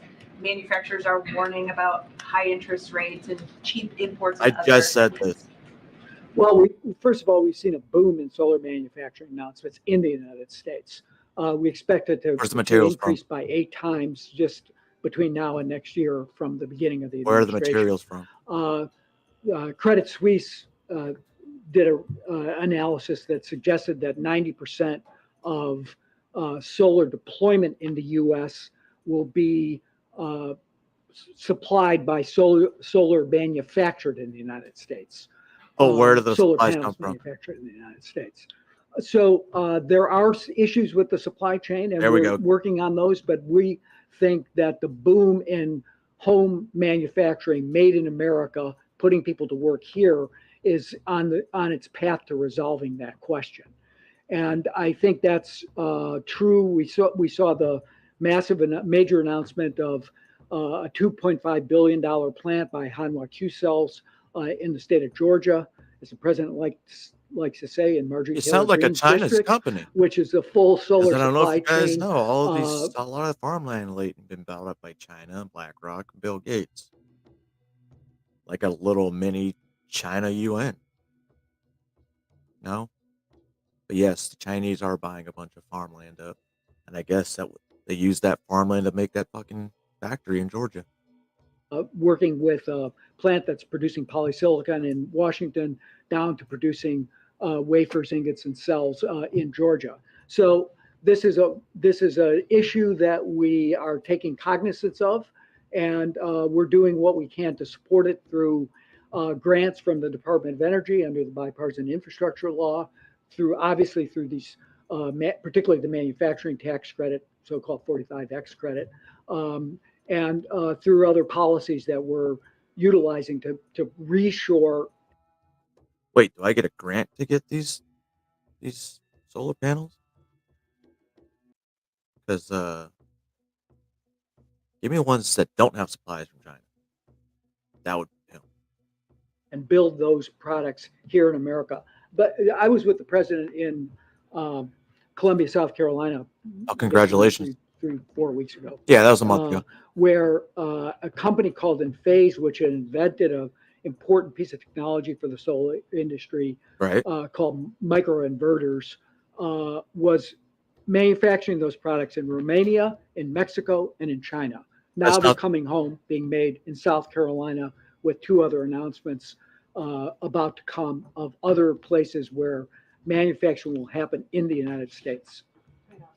Yeah, I was wondering, does the White House intend to sell or say brand the legislation in a different way moving forward? You mentioned that the provisions are often very, very popular, but we did see the president himself acknowledge last week that it has less to do with reducing inflation than with providing alternative forms of economic growth. And so I'm wondering, on the messaging and branding side, are you all intending to pitch this in a different way to the public? Well, I would say that the law They're not going to itself pitch it. They're going to force it. is delivering benefits. In just a few weeks, we will have HHS announce the first 10 drugs that will be negotiated. I think we need to see, we will see results in the coming months. And so the first 10 drugs that'll be whatever she said. I have to rewind it. Years, we need to see and drugs that will be negotiated. Okay. I think we need to. So why are they still being negotiated if you're going to release their names already? I want to know if they've already been negotiated, not in the process. Because then it's pointless to put the names out. Because they could be like, oh, yep, they named me. Fuck that, I'm backing out. We need to see, we will see results in the coming months and years. As pointed out in the legislation itself, there's a framework for lowering drug costs. Some this year, some next year, and for years to come. So we have always known that the benefits will be delivered over time. But benefits, people are experiencing these benefits now. So my focus is ensuring that people understand that they will have lower drug costs because of the Inflation Reduction Act, that those drug costs will be a real difference in their bottom lines. Drug costs are a high proportion of healthcare costs. And as I said, in the United States, Americans are paying more for drug costs than everywhere else. We see a real salience to this. So my focus is in really ensuring that we are implementing this and delivering those results to people. The initial legislation that was proposed by the president was obviously a lot more expansive than what became the final product. It included, universal pre-K, paid family leave. I'm curious where those proposals stand with the administration. Are we going to hear the president talk about achieving those in his reelection pitch, or are those conversations happening at the congressional level? Well, importantly, many of those provisions are in the president's budget. I'll just take, for example, the CARE agenda with our investments in childcare, paid leave, other provisions. The president, believes that those investments are critical to our economic security and to meet the needs of families. And that's why he's made those a priority by putting them in the budget. The president believes in these provisions and believes in ensuring that families can balance their responsibilities at work and home. That's why it's a cornerstone. Just a few months ago, we announced a carryover where he said there again, this is part of his budget, and it's President Biden's supposed to be in Hawaii today, and I'm going down. Let me click on news. And nope, nothing about Biden being in Hawaii so far. Interesting. And it's something that we are championing consistently. Does the president think that message resonates differently now since it was unsuccessful in kind of getting it across the finish line a year ago? When the Inflation Reduction Act passed, the president said many times, actually, before, during, and after, that his commitment, he believed that these solutions and what was called Build Back Better were important ones, and that he's committed to them and he's fighting for them. And that commitment is as strong today as ever. That is why we are proud of the fact that we got a 30% increase in childcare in the last year appropriation, but we are continue to fight for those provisions. And that is another reason why he took as expansive action as he could through the CARE EO. It didn't take a year. In fact, there were almost immediately both legal challenges, legislative challenges to this law. We know that a new administration, whether 2 years, 6 years, 10 years, can come along and undermine significant components of this. Can you talk about, as you're implementing this law, how you're trying to guard against future Apparently they got there 2 minutes ago. Some of the achievements the president feels he's been able to set into motion? Well, first and foremost, we are focused on delivering results for people. That is why we're proud of the fact that the $35 insulin cap has already been implemented. The free vaccines has been Dude, her nose implemented makes her look during like this a witch. I administration. wouldn't be We will surprised if this negotiate the 10 administration. drugs that will be public next fall. That will be going into implementation next fall. So ensuring that we're delivering for people is the number one focus. He was But I will doing so say well that with I us had the until great just now. honor to work on the Affordable Care Act, and I was very worried about the Affordable Care Act when the previous administration took the presidency. But we rallied the country, and the country really came to the defense of the Affordable Care Act. He said because that as a people question. experienced, they had healthcare because of it. 20 million people had healthcare because of it. So our goal is to ensure that legislation is delivering for people, and that is the best way to ensure that legislation stands the test of time. Stop hitting the damn. Can I add one word to that? Yeah. So I mentioned that I thought that particularly on the clean energy side, Okay, it's Mr. Me government Too. enabled, but it's private sector led. We're seeing investment across the country. You've reported a lot. Private on the sector fact led, that it's in government red enabled, districts, so but it's they're all paying. across the country. The battery Private belt sector. stretching from Georgia to Michigan, investments in upstate New York, in Nevada, California, Ohio, Pennsylvania. President was in Wisconsin yesterday. We were in New Mexico last week. This is happening. I don't know, that These sounds jobs more are like being rooted. campaigning to These me. investments are taking place. People are going to work, and those jobs are good jobs, supported by the structure of the Inflation Reduction Act, with a bonus for paying prevailing wage, using certified apprentices. We've seen a big increase in the number of pre-apprentice and apprenticeship programs happening all across the country as a result of both the IRA, the Bipartisan Infrastructure Law, and the CHIPS and Science Act. Once those investments happen, once those jobs are created, once those people are at work, in All right, dude, red too much hands. districts, Too purple much hands. districts, blue districts, it'd be very hard to walk away from that. And so I'm quite confident that as the public really, again, as Neera said, begins to feel the presence of this law in their lives, particularly on that workforce side, it's here to stay. You know, if you put one hand in your Criticism pocket, it from prevents Senator you Joe from doing Manchin, it. who who obviously was a key part of passing this, but won't be here today. He's talked about And that's the completely acceptable to implementation public speaking, as long as being it's just one hand. manipulated to push a radical climate agenda. I wonder if you wanted to address that. Well, no, I think we appreciate the senator's work on this. We, President and Senator Manchin, have been partners in developing an approach that led to the passage of the IRA, and we're extremely thankful of that. I think we share a lot of the same goals. He stressed energy security. I would note that the energy report I mentioned earlier today found that we will reduce our overall energy oil imports by 40 to 59%. And that's well above baseline projections as a result of this act. He took credit, that's maybe Nope. not right. Too late. You said it, motherfucker. Supported the investments that are happening in West Virginia. Form Energy opened in the old Weirton steel plant. The major BHE solar plant opening up in Jackson County, West Virginia. He referenced those even in his statement today. So I think the statute's working, and we're trying to implement it based on what the Congress passed, the law that was written. Now, he has disagreed a little bit with some of those Berkshire interpretations, but I think we are operating in good faith to get guidance out as quickly as possible so that these people. So that company you're talking about is also the same company that has a lot of realtors and for home and businesses. And they have ESG. All right. Well, there you go. People have the confidence that they can make these long-term 10-year investments that are included in the act. So I'll let Jackie, and then we'll take a couple from the back before we let these guys go. Thank you. John, this question is for you. Initially, the White House said the Inflation Reduction Act was about bringing down costs for families. A number of economists concluded that the inflation that has come down was not a direct result of the IRA. And meantime, we were told initially that the climate investments in this bill would cost somewhere around $385 billion. Now we've got new estimates putting that number at least $1.4 trillion potentially. Exactly. Could go even higher because of the uncapped portions.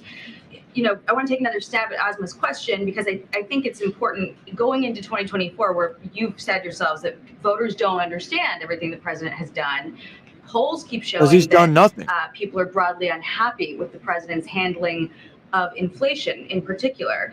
And the president has said he wished he didn't call this the Inflation Reduction Act. Why? What should you call it? Well, he said following that sentiment, because I think it's a complicated bill, that it also has reduced costs. And I think it's very important to note that both on the healthcare and, as I noted, on the energy side, we've already seen costs coming down for consumers on the healthcare side through utility rebates on the energy side. He's lying. People will be able to take Bullshit. advantage of the consumer tax credits when they file their tax. I don't know. I know mine went up on both. Anybody else? I'm just curious if we're just saying bullshit for saying it's bullshit, but I know around here they both went up. Taxes next year, the rebate programs that will provide substantial support, particularly to moderate and low income families, will bring their costs down. So I think that the statute is working as it's intended. With respect to the cost, that's on the, I haven't heard that one yet, but I think the Joint Tax Committee said that there's been a greater take up of the manufacturing tax credit that they anticipated last summer when they did their score. But that's a good news story. That means that people are investing in America. They're putting people to work. We're bringing supply chains home. And overall, in the mid and long term, this bill, because of the other provisions on healthcare and the major tax reform that require the wealthy and the forget to mention how much grain we buy from Ukraine. Still is reducing the deficit over the long term.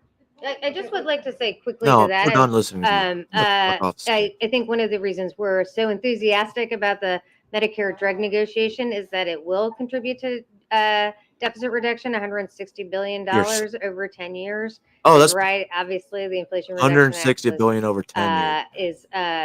We spend over the $1 tax trillion provisions are also a incredibly year lately. important to the Inflation Reduction Act. So but we think it is important to remember that there are key deficit reduction items part of this, and that they have very bipartisan support in the country, if not in the Congress. Okay, I'm going to go to the back. There's a lot of interest. Go ahead.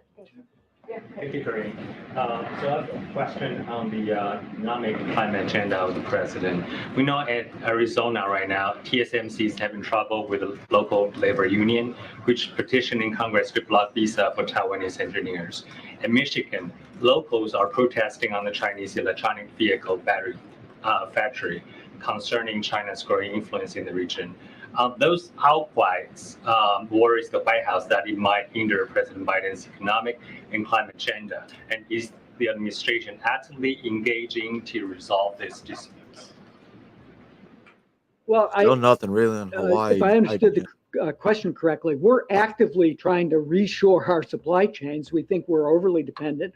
The solar issue was brought up earlier, but certainly in the in electric vehicles space, critical minerals, Where are those batteries processing of from? critical minerals, we want to see those supply chains reshored or friendshored. We don't have those as supplies we like to say. locally, We've seen $70 billion domestically. of investment in battery manufacturing in the United States. That's a good news Where story. do the materials come from? But we're actively working to ensure that we have secure supply chains for these new clean technology products. Oh, secure supply chains, not local supply chains.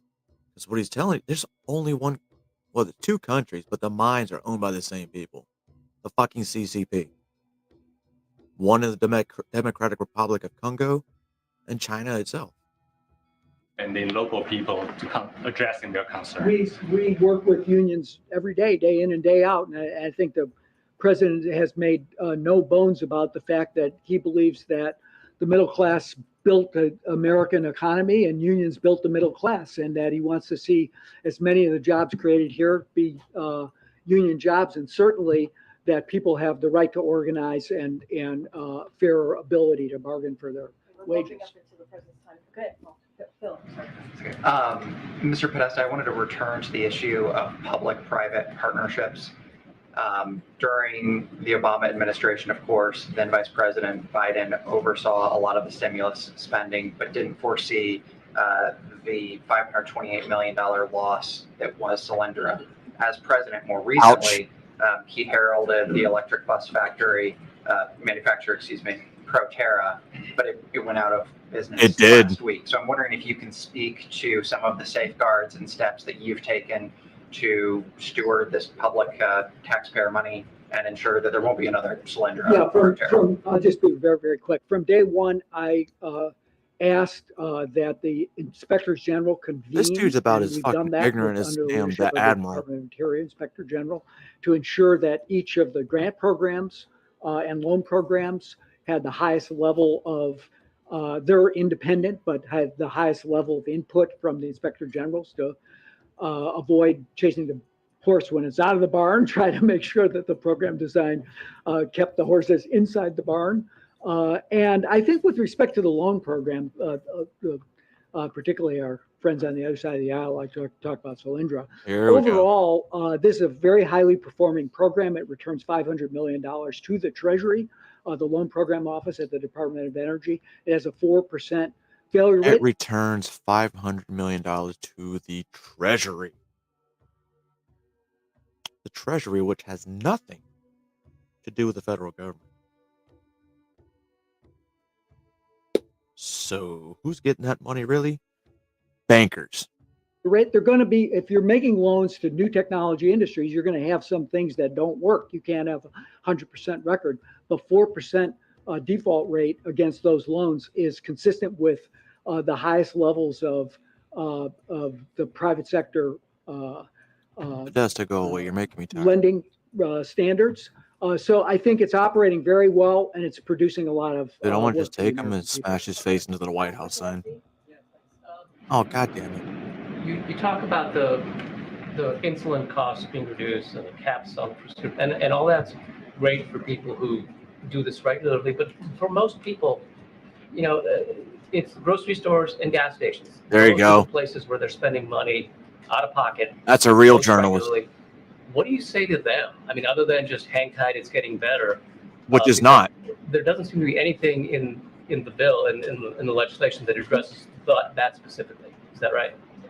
I would say that of the stresses. Yeah, on that terminology families was kind of every weird. I didn't get day, it either. healthcare costs are one of their paramount concerns. And we know that pharmaceutical costs, drug costs, are driving healthcare costs up. And I'd say prescription drug costs are very resonant with the American people. And that is why prescription drug costs, addressing prescription drugs and lowering prescription drug costs is a key part of the Inflation Reduction Act. The President has fought very hard for these provisions. Many have tried and failed, and he succeeded in getting the Congress for the first time to ensure that we have Medicare drug negotiation. These prices are a big component of what Trump people are already do that, experiencing though? every day in terms of high costs. And And then Biden was like, "Man, fuck and that, we're we can changing see something." from public polling why there is such a great demand. And despite pharma's attacks over the course of a year, the past Congress actually passed this legislation. Thank you. Now tell us how you're trying to get rid of cattle farmers. Thank you. Thank you. All right, thank you guys. I just want to add, many people ask And the what clown show is Binomics about is, to get and ridiculous. this is it, right? This is a key part of Binomics when you think about the Inflation Reduction Act, when you think about investing in America, when you think about lowering costs, when you think about making a tax code fairer, when you think None of which about happened. creating union jobs, good paying jobs. This is part of this. And what we're seeing on the other side of Pennsylvania is congressional Republicans who are trying to repeal this, trying to Other side of repeal a Pennsylvania? piece of legislation that is historic You mean and Pennsylvania also Avenue? the biggest, largest investment as we're thinking about climate change, as we're talking about. You heard from clearly you've heard from the administrator twice this week of FEMA talking about what's going on in Hawaii and the extreme weather that many Americans are feeling across the country. Not mentioning and that they want to whatever repeal Hawaii a is saying piece of is legislation bullshit. that's actually going to make a difference and make sure we're doing clean energy, make sure that the manufacturing companies are coming back to this country and actually doing things like electric vehicles, charging stations, as you heard from the president when he was in Milwaukee, Wisconsin. And so that is what we are trying to communicate through all of you to the American people, and that's what we're going to continue to do. With that, I know that I think there's a time limit at 2:05 for some of you all to leave to go to the East Room, and then the president's remarks starts at 2:15. But I'll take a couple of questions. Yeah. Yeah. On the Private King situation, North Korea. Howard. State media has He should be issued the charged statement with yesterday deserting. asserting why Private King has left. Broadly, is there any reaction to that? And secondly, probably more importantly, what efforts have been made to contact the North Korean? You know what? They haven't mentioned that Private King. He was in a Korean jail for assaulting a Korean police officer. They forget to mention that. But okay. Has there been any success, either directly or indirectly? Has there been any attempts made since the statement has been put out? So look, we do have a couple of things to say on this, which is, we would caution everyone to consider the source here. That is incredibly important as we're hearing the report. We can't verify the comments that are being attributed to Private King, obviously. We remain focused on his safe return, as we have been saying for these past several weeks, and we are working You have done nothing. all available channels to achieve that outcome. None of it doesn't change anything. We want to make sure that he gets home safely, he returns to his family safely, and that's going to be our focus. And has there been any progress in contact and assessing his well-being? Yeah. So I don't have anything else to share besides what the Department of Defense was able to confirm about a Which week or is two ago. weird because if we wanted to know how Brittany Griner was doing up in the Russian prison, they found out, pretty quickly. Talked to her and everything. Private King? Yeah. Well, the DOD is doing it. Ago. What I can say doesn't change anything. We want him to come home safely. We're going to certainly He's a we're going to deserter. make sure that we try to do this, work through all available channels to make that happen, and that is certainly our focus here. Okay. One more in North Korea. Do you have any indication that they're planning a nuclear test surrounding the Camp David event? I don't have any information on that or any indication to share with you at this time. Yeah, gotcha. On China, does the U.S. Oh, Jack, have yes, you were pushed. independent data on China's economic growth? So I don't have any new internal data or analysis to discuss or to share at this time, but we have all seen the reports of the economic weakness in China. That is something that we've seen Which from the is experts, and there are private sector estimates of the PRC, the GDP growth, that are very low, as you all have reported on your own. And as we've said many times before, there have also been transparency issues, as we know, when it comes to the PRC and on the economic data specifically. And so I will leave it at that. I don't have anything new to share on any particular internal data. Thank you. On Niger, any update on President Bazoum's condition? Does the White House fear that any trial by the military might be a pretext for his execution? So we condemn the detention of President Bazoum, his family and members of the government, as well as the unacceptable conditions under which they are being held. We always raise the importance of President Bazoum and his family's well-being and safety in both public and private communications, and we continue to urge for their immediate safe release. Wait, you The mean the United people States will hold the revolted? Council for the Safeguard of the Homeland accountable for the safety and the security of President Bazoum, his family, and detained members of his government. See what And we'll happens in continue to be consistent on that. I know that you were also asking me about the trial, right, for treason of the president in Niger. We are obviously shocked, and we are also appalled No, you're not. by these reports that the CNSP Because you has know what? gone beyond If we really wanted to unlawful get them out, detaining free President them, Bazoum we and could. others to threatening Overnight. prosecutions. This action is unwarranted and unjustified, and will not contribute to peaceful resolutions of the crisis. And it is further an affront of democracy and justice, and to respect the rule of law. Such threats underscore the urgency of respecting constitutional So order he's in Niger, and so we continue to charged with call treason, for the respect of democratic supposedly. principles, human rights, and the rule of law President? in Niger, No as shit. we do around the world, and we'll continue to do so. Go ahead. Thanks so much, Kareem. Target, the major retailer today, warned that the resumption of student loan payments in the coming months could be a drag on consumer spending. So how is the White House considering interest-free payments, student loan repayments, in its view of the economy in the coming months? So look, when the president put forth his student debt So wait. relief, obviously it So was this is part of Bidenomics. They're gonna raise the prices of everything, so everybody's struggling. And then they're just gonna drop everything by like 50 to 75%. Be like, look what we did. Look what we did. We're the government and we helped. part of his broader economic plan, right? Giving Americans a little bit more of a breathing room, as he said, as we're coming out of Predicting the it now. pandemic, And it's gonna certainly, happen right and before the wanting to election. do that in a way that helped the people who needed it the most. And certainly, you've seen us make announcements on continuing to do what we can from here on giving Americans that breathing room. And here's who we're talking about. We're talking about Americans that are making $75,000 or less, right? I Majority make of less them. than that. That's what we're talking about. Who deserve to have a little bit of breathing room. And if we do this, you're talking about Target. If we do this, I mean, and I have able breathing to room. give folks that I don't breathing get room, what you're saying. we believe and we have seen that they then would give back to the economy, right? Or be able to buy a home, or able to do things that actually build back the economy. And so there are benefits on both sides. I can't speak directly to the Target question. I have not seen that reporting, but I can speak broadly to what the president thinks and how he sees that particular plan moving forward, and what we're trying to Joe do Biden as doesn't it even relates know to what's gonna happen 30 seconds from now. His broader plan, though, isn't really moving forward. It will undo some of the economic progress that he's been out touting. Oh, no, not at all. I mean, we just talked about the Inflation Reduction Act. We've talked about the Chips and Science Act. We talked about the bipartisan infrastructure law. You heard the president in Milwaukee, Wisconsin, and other places. We saw him in New Mexico talking about climate change and extreme weather. Podesta just talked about South Carolina, his trip to South Carolina recently. The president has gone across the country speaking about how some of these investments, if you will, the Invest in America, are actually bringing good paying jobs and helping grow the economy. And not just that, you look at the data that we've seen, 13.4 million jobs created. You see unemployment nationally under 4%. Those are real data points. Inflation is moderating. Again, real data points. And you think about some So with the a law. unemployment numbers, how many of those people in the United States have just plain stopped looking for jobs?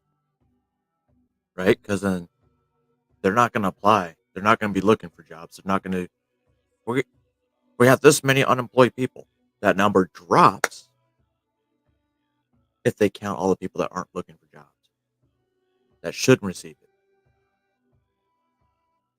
A law like the Inflation Reduction Act that's going to If we lower have all costs these jobs, we of wouldn't have healthcare, that prescription issue, drugs, according insulin to you. down to $35 a month when you think about our seniors. And so all of these things are incredibly important. This is all part of the president's broader plan here. Clearly, the student loan is a major factor, and we're going to continue to try to make sure that we live up to what the president promised families across the country. Investigators in Kansas are looking into a raid on a newspaper office there.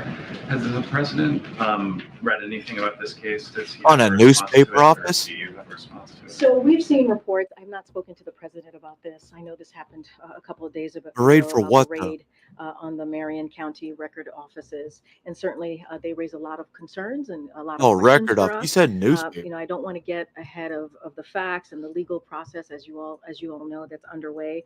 But more broadly speaking, it is important to me and from here and to the president to reiterate, as he has done many times before, the freedom of the press. That is the core value when you think about our democracy. When you think about the cornerstone of our democracy, the freedom of press is right there. That is our core value. So Right. this administration has But whose been press? clear, has been vocal about the importance of the freedom of press here and around the globe. As we all say, the president always Which speaks is weird about because that. didn't y'all Whether just it doesn't cancel like matter who 200 he's badges, talking to press badges? when he's visiting a country, talking to a head of state, I and mean, will revoke? continue to reaffirm and protect this fundamental rights Explain that one. enshrined in the very First Amendment. And so you can certainly count on us to continue to do that.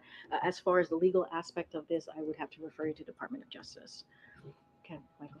Great. Can you give us a preview of the president's trilateral summit on Friday with leaders of Japan and South Korea? What are the president's goals going into this? I saw that. I'm not going to do that one. That So was I will fucking give you stupid. a little bit on this, but I also want to share that Jake Sullivan is going to be on Friday morning, I believe. He's going to be talking to the pool. Our national security advisor is going to do a preview on that day ahead of Camp David, ahead of the trilateral, and so he'll be briefing the press pool at Camp David, and certainly we'll be able to live stream that so everyone. So there's going to be a brief before the brief with the press pool. We all know what that was about. Yep, you can ask that question. We're going to ask you. We're going to ask you. You're going to ask this specific question, and then you're going to be here. We might not have time for you. We'll certainly hear what he has to say. What I will share from here is, as you all know, from day one, President Biden has made strengthening alliances and partnerships a priority. And so Friday's summit at Camp David is a historic milestone in that effort. President Biden very consciously chose to host Prime Minister Kishida and Prime Minister Yoon for the first summit of foreign Why? leaders So it at can Camp be a little David in show this of force to administration, China? and the first visit of any foreign leaders to Camp David, as many of you know, since 2015. So the summit reflects how important these two bilateral relationships are and how important the Hey, Laura. trilateral relationship is to the United States and our security and economic prosperity. So the summit is the direct result of courageous leadership from the Prime Minister of Japan and also the President of Courageous ROK, leaders who have because seized he came the over here? moment and helped usher in a new era for their countries. So this trilateral summit marks a turning point and recognizes that we have entered a new and more ambitious era of trilateral partnership in which we come together to address unprecedented regional and global challenges. As I just mentioned, our national security advisor ahead of the trilateral Why is there so many wrinkles? meeting is going to be Whoever set that addressing up the needs to pool, be and fired. certainly we'll be able to live stream that for all of you. The president said last week that he is going to be going soon to Vietnam. Do you have any details on when he's going? Will that be part of Why his is he trip going to to India for Vietnam? the G20, or is that a separate trip? So I don't have anything to share. Once we have something to share on that particular potential trip, certainly we will do so. Okay, let me see. Go ahead, way in the back. Yep. New York City Mayor Eric Adams has asked the White House to declare a state of emergency over asylum seekers. Is that Uh-oh. something the president is considering? All I can say is I that know we it. are having a conversation, regular conversation with the mayor Answer of the New York question. City, and obviously as well with the governor of the state of New York. And these are conversations that we have had for some time. Why didn't you tell him how the governor of New York is basically telling Eric Adams to go fuck himself on this migrant issue? Oh, but we're not supposed to know about that. The senior Two advisor to Democrats, President they don't to argue. the president, Tom Perez, was in New York very recently to continue those close coordination, as you all know, with our state and city partners. He met with the city and state officials to discuss how the federal government can continue to work in partnership with the Dude, you're city, reading state, off and a other script. critical stakeholders to address the migrant issues. As you know, we have provided provided New York City with $100 million to help them support to help that support to be available hopefully in the coming weeks. And so we take this very seriously. We're Imagine how much $100 million to in New have York that City would have been for the conversation. I don't homeless have that were there. anything else to add beyond that, but we are literally in conversation with them almost on a daily basis, as you heard from Tom Perez, who's an advisor to the president and briefs us regularly on those conversations. We include the president. Has he been in touch with the mayor? I don't have any conversations to read out from the president. I can Well, say just that wants to our know if you met office with is him. here, the Intergovernmental Affairs Office that's led by Tom Perez is in regular conversation. Has the president talked to Eric with Adams? the mayor of New York City and also the governor of the state as well. I think Guess I have not. to roll because the president, the pre-program is starting for the president's remarks. Thanks, everybody. Jesus fucking Christ, that was a headache. I love how Karine just tap dances around every question. And, well, even the other two guests. It's like they get asked questions and, obviously they deflect. They're just like chomos, man. We all know the truth. But they just keep lying and lying and lying. But who's really believing it? I'm not. I mean, if you're here, you don't believe it either. Well, even the Canadians don't believe it. But yeah. So they did hold another press secretary brief this morning. It sounds a little muffled because it's not press secretary. I'm sorry. It's on Air Force One on the way to Hawaii, I assume. Let's see what this briefing was all about, because I doubt we're going to have a really good Hawaii brief. Extreme weather events around the country. Just a few moments ago, just before we took off, President Biden was able to speak to Governor Jay Inslee about the fires burning in Washington State. And he Wait, when was the Washington State fires? He had authorized fire management assistance grants to support firefighting that is Okay. underway in the state. Here's the thing with Washington State, Oregon, and Northern California. They all know they have fucking forest fires. They have the supplies. They have the training. So why is it every time a fucking forest fire hits on the West Coast, it's like, oh no, what do? We have the resources, but we need more because we can get it from the government as long as we say we need help. More federal money. With respect to Tropical Storm Hillary that we're seeing on the ground on the West Coast, since Friday when President Biden first spoke about the tropical storm from Camp David, he's received regular briefings from senior White House staff on the path and potential impact of the storm. As soon as the storm's path became clear, the president took immediate action and directed FEMA to deploy personnel and supplies to California so they could be surged to impacted communities. He directed the U.S. Coast Guard to pre-position aircraft to allow for rapid response and search and rescue efforts. And yesterday, Well, we see how well that went in Hawaii. About the emergency preparedness measures in place. The administration also deployed federal personnel to Nevada and continues to coordinate with Arizona, California, and Nevada to provide any resources they need. As the president said in his statement on Friday, people should continue to take this storm seriously and listen to state and local officials. Now, today, we're en route to Hawaii, where the president and first lady will have a chance to meet with survivors, first responders, and officials about the tragic wildfires. That's right. I want to see this because the locals don't like them. Over the weekend and ahead of this visit, President Biden has continued to receive regular updates from his senior team, as well as Administrator Criswell, regarding the ongoing recovery efforts underway. Yesterday, the President also spoke to Governor Green and Maui County Mayor Bisson to get the latest updates on the ground. During their visit today, the President and First Lady will visit Lahaina, a community of significant historical and cultural importance, to survey the damage firsthand and receive a briefing from local Well, that's officials. easy. This entire city's The gone. President will honor the victims of the Maui wildfires and their families and affirm that the entire nation stands with the people of Hawaii during this time of grief and recovery. Make sure you take his watch. As we move into the next stage of recovery, he will also announce that Bob Fenton will be named Chief Federal Response Coordinator for Maui. Bob has been on the ground for day one and will lead the longer-term effort to help Maui rebuild and recover. He's doing such a great job that they really didn't respond 24 hours up to days. People weren't receiving any assistance or help, or haven't even seen any of these so-called people anywhere in their little towns, cities, and areas where they ended up having to be evacuated to. You sure about that? It's not what the people on ground are saying. It's what the media and government are saying. So we must believe the media and government, because 2 + 2 = 5. In the longer-term efforts ahead. This reflects POTUS's President's commitment, as he said. Did you just say POTUS? For Maui, as long as it takes. And with that, I'll turn it to Administrator Criswell to make some operational updates and answer your questions. All right, thanks, Olivia. Let me just start with a couple of updates on the other things that are going on for Tropical Storm Hillary.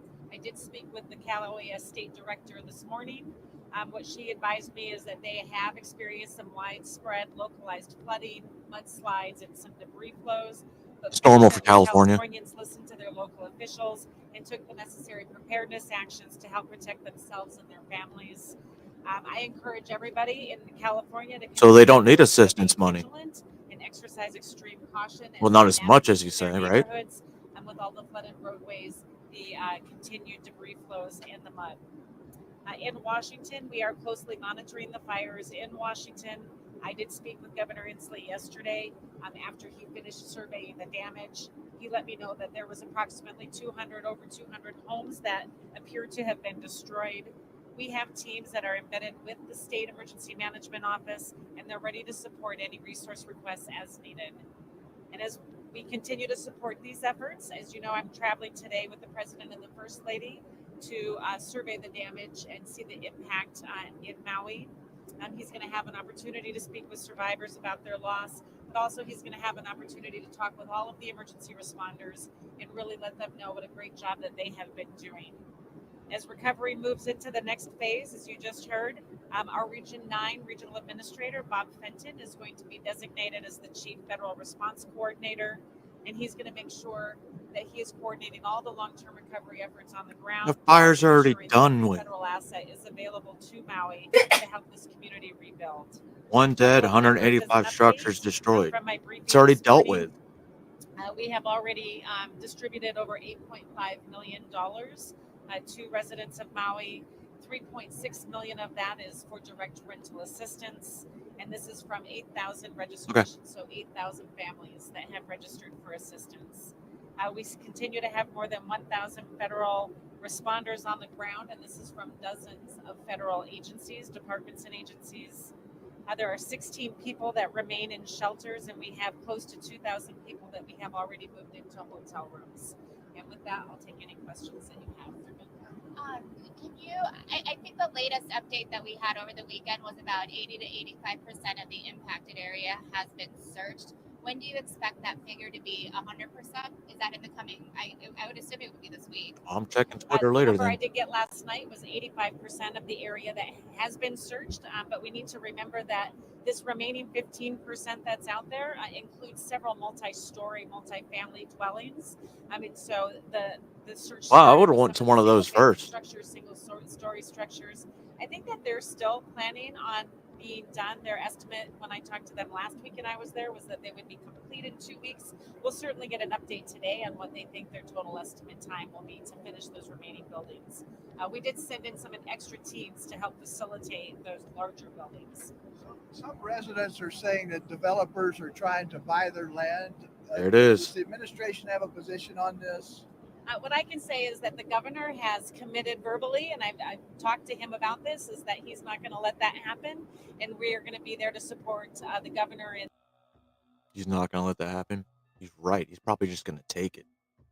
Like you said about the land that was owned by the natives. In the city of Maui or the county of Maui and Lahaina and how they want to rebuild. Related to that, there are reports on social media that now some Maui residents are saying that they're trying to, in non-affected areas, that their landlords are moving to evict them. Is the administration aware of this? Do you have any position on that? I would have to defer to the state and what their moratorium is on evictions, and we can follow up with that. Why are they evicting them though? Does the appointment of Bob Fenton, that new role, does that come with any new powers in terms of unlocking aid? X-ray vision. Oversight role overseeing this in the long run? It's definitely an oversight role. Bob is one of our most experienced emergency managers, and he's got great experience in making sure that we can bring the entire federal family together to support solutions to problems like he did with monkeypox and Operations Allies Welcome. And that's what he's going to be able to do here is provide that level of oversight. Monkeypox was a joke. It lasted like 3 days. Agencies are bringing all the resources that they can to help this community rebuild and recover. Stepping back for a second, can you give us a sense for how the president believes the response has been so far? Is he happy with all of it? Are there things that he believes should have been done differently or done in a separate manner, or is this something that he has been pleased with? Yeah, I continue to provide the president updates on what the response efforts are, and he always says, what else can we do? And we continue to move more resources in. I think based on the updates and the communication that I have had with the president, he is satisfied with our response, but he will always push us to make sure that we are doing as much as we can. If they're on Air Force One on the way to Hawaii, why isn't the president talking? That's a kind of interesting question. I want to know. And bring in more resources if needed to support this community. And given that you all are managing and monitoring multiple weather-related, climate-related, natural disaster-related events across the country, do you feel confident that you're going to be able to keep up with the resources that you have in responding to different emergencies? Yeah, we have a very layered approach to our staffing. We have our disaster reservists, which are really the foundation of our ability to surge and go into communities that have been impacted by disasters. We have additional disaster response permanent staff that are located within our regions and headquarters. There are initial footprints to go out there and support these types of events. We rely on a lot of support from our federal partners through mission assignments, but we can also tap into our other permanent full-time staff that don't do this in their blue sky days, and we can mobilize them to support disaster response efforts as needed. And then we also have a tool called our Surge Capacity Force, which gives us the ability to reach out to a number of volunteers that have said that they would want to assist across the Department of Homeland Security. So it allows us to tap into over 6,000 additional DHS employees to come in and support our efforts if needed. And what can you tell us about the air quality? Why do you need Department of Homeland Security though? Has the EPA sort of started that process to examine the level of toxins and whether if it poses any danger to residents? Oh yeah, it's going to be very, very toxic, and everyone's going to have to get out of the area. Don't worry, the government's going to come in and clean it up, and then they're going to build on it because now it's their land. Signed EPA to come in and assist with the debris removal and air See, monitoring. EPA. I have not heard any concerns over air monitoring, but we would have to get with the EPA on anything specific. What is your funding situation? Do you have plenty of funding? Do you have plenty of money, or you're going to need more? As I have been stating for the last several weeks now, they're not we Ukraine, so anticipate the disaster relief fund to go into a negative balance sometime in the beginning to middle of September. What that means, and we take into account as we're doing no that money. analysis events just like this, so we can continue to respond and make sure that we can surge the federal. The U.S. Disaster Relief Fund is going into the negative come September. But what about the Ukrainian Disaster Relief Fund? That seems to be unlimited. Yeah, makes sense. Ukraine is now the 51st state. Might as well. I'm not changing that flag because that's a real flag. Add another star. Well, then add 2 more stars because DC wants to be their own state too. Federal government in.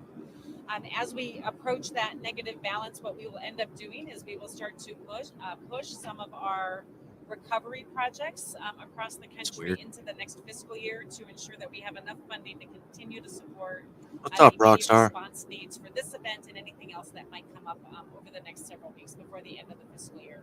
And the replenishment of that fund that was requested with the supplemental, is there any projection as to how long that would last, with the caveat that you don't know whatever disasters may arise at any moment? Yeah, the supplemental amount that we requested, which was $12 billion, will just allow us to continue working as normal through the end of this fiscal year.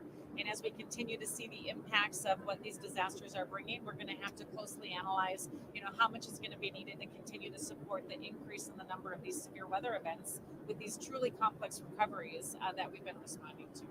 Has the administration given, and this might be for Olivia actually, has How the could they be administration given complex, any more thought to a national disaster safety board? That legislation has been introduced in the House. That legislation. The idea would be a sort of national investigative body that would look into the causes, with the concern that some have raised here that a state-led investigation here may really be the sort of investigators or the same people or the same authorities that may have been responsible for some of the issues. I don't have any information on that. I'm confused what issue she's talking about. Obviously, the ATF is supporting the state investigation into what transpired and initiated these wildfires to begin with. The ATF needs to come in and see why a wildfire started. What that school is about to start in Hawaii, can you describe how FEMA is helping students whose schools may have been destroyed get back into classrooms and not be affected in terms of? Don't worry, they're gonna have state-run We're up to teachers 4 or 5 schools that have been destroyed from as a FEMA result of this fire. and Red Cross. When I spoke with the governor when I was on the ground, he had already made plans to have the children go into other schools to start the school year. But one of the things that we do is we can. Well, that's overcrowded, and the student-teacher ratio is gonna be fucked. To move back into their area, and so as we continue the efforts of continuing to search for remains and then begin the debris removal, we'll work with the governor on what he wants, right? Does he want a temporary school closer to where people are, or having them attend other schools around Maui if that's sufficient? Whichever path he wants to go is what we'll support. Any other questions for the administrator? Okay. Thank you. Thank you so much. You guys got anything else for me?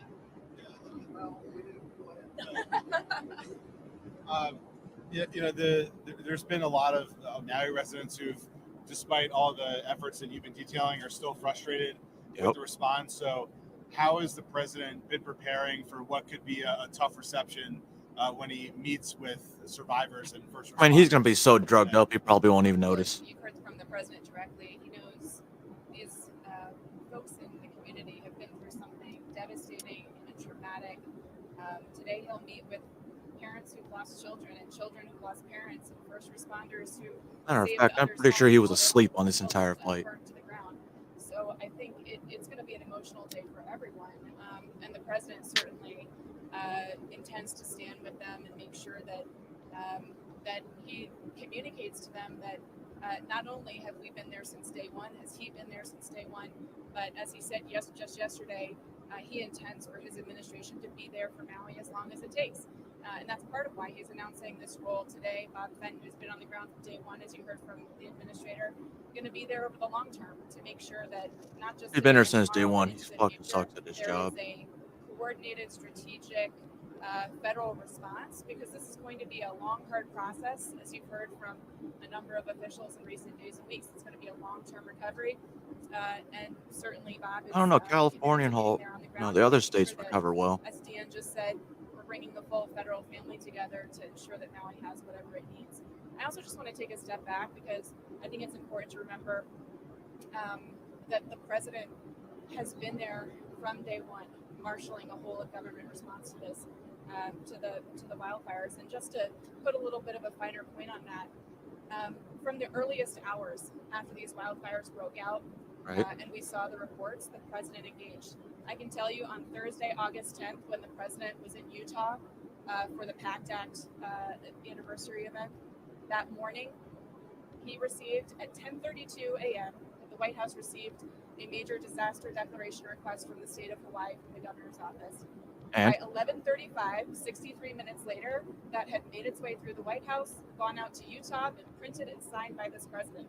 63 minutes. Sure, Korean John Hours Pierre after didn't that, sign it he and say he spoke with did. the governor to confirm that he signed that major disaster declaration, and then he went out and he gave remarks to the world about it at a event that you all covered, that was covered on live television.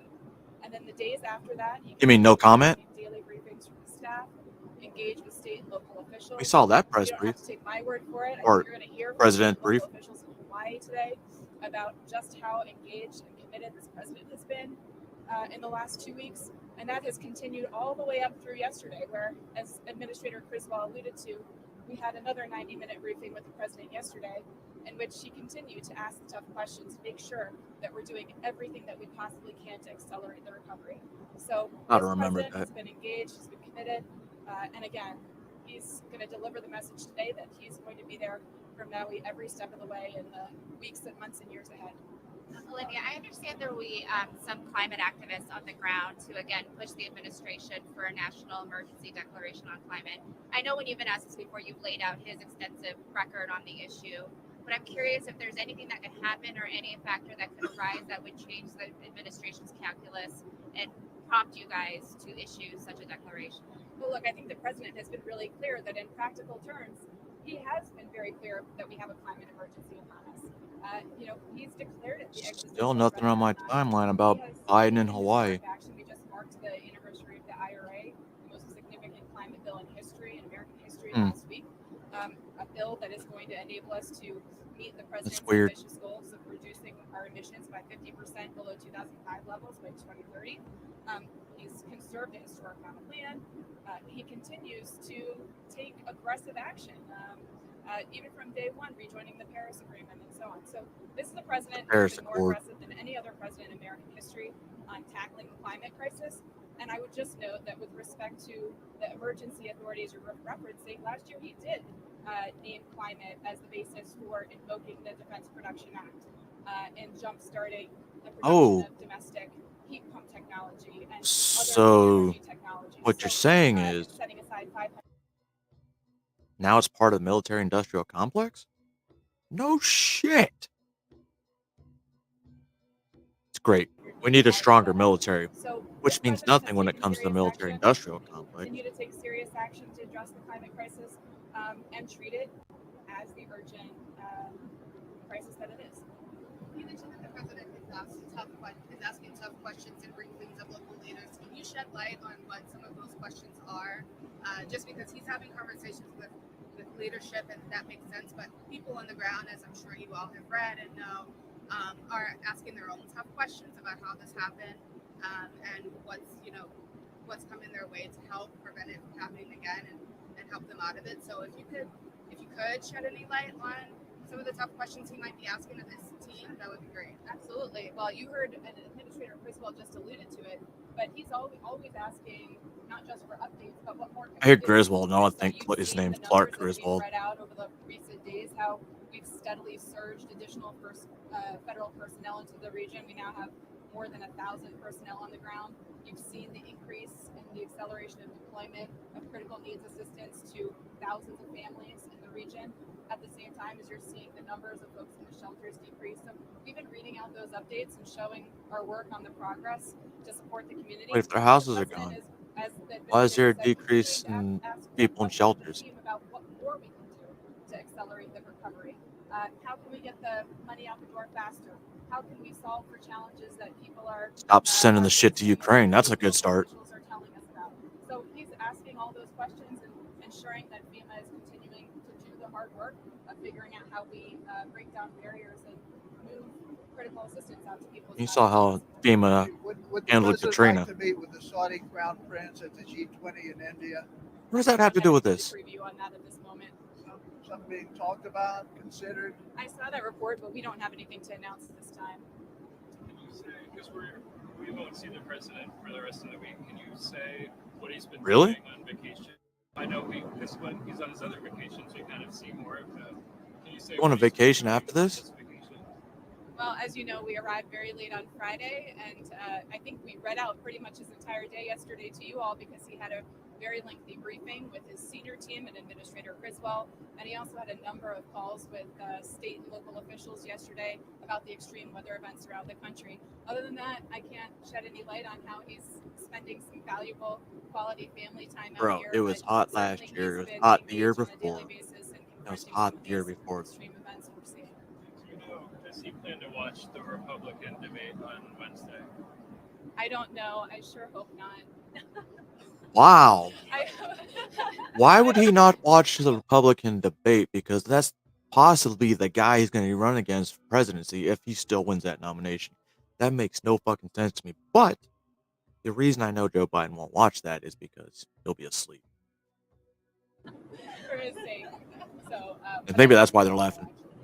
Is he receiving updates on the government funding situation that's happening in September? And has he indicated whether he would sign a short-term spending bill to prevent a shutdown? I don't have anything to announce today on that. No new updates. Certainly, we continue to work with Congress in the meantime on the supplemental request we put forward. One follow-up. Monday, I believe, is the 60th anniversary of the March on Washington. Does the president and the White House have plans to, or what are the plans to mark that anniversary?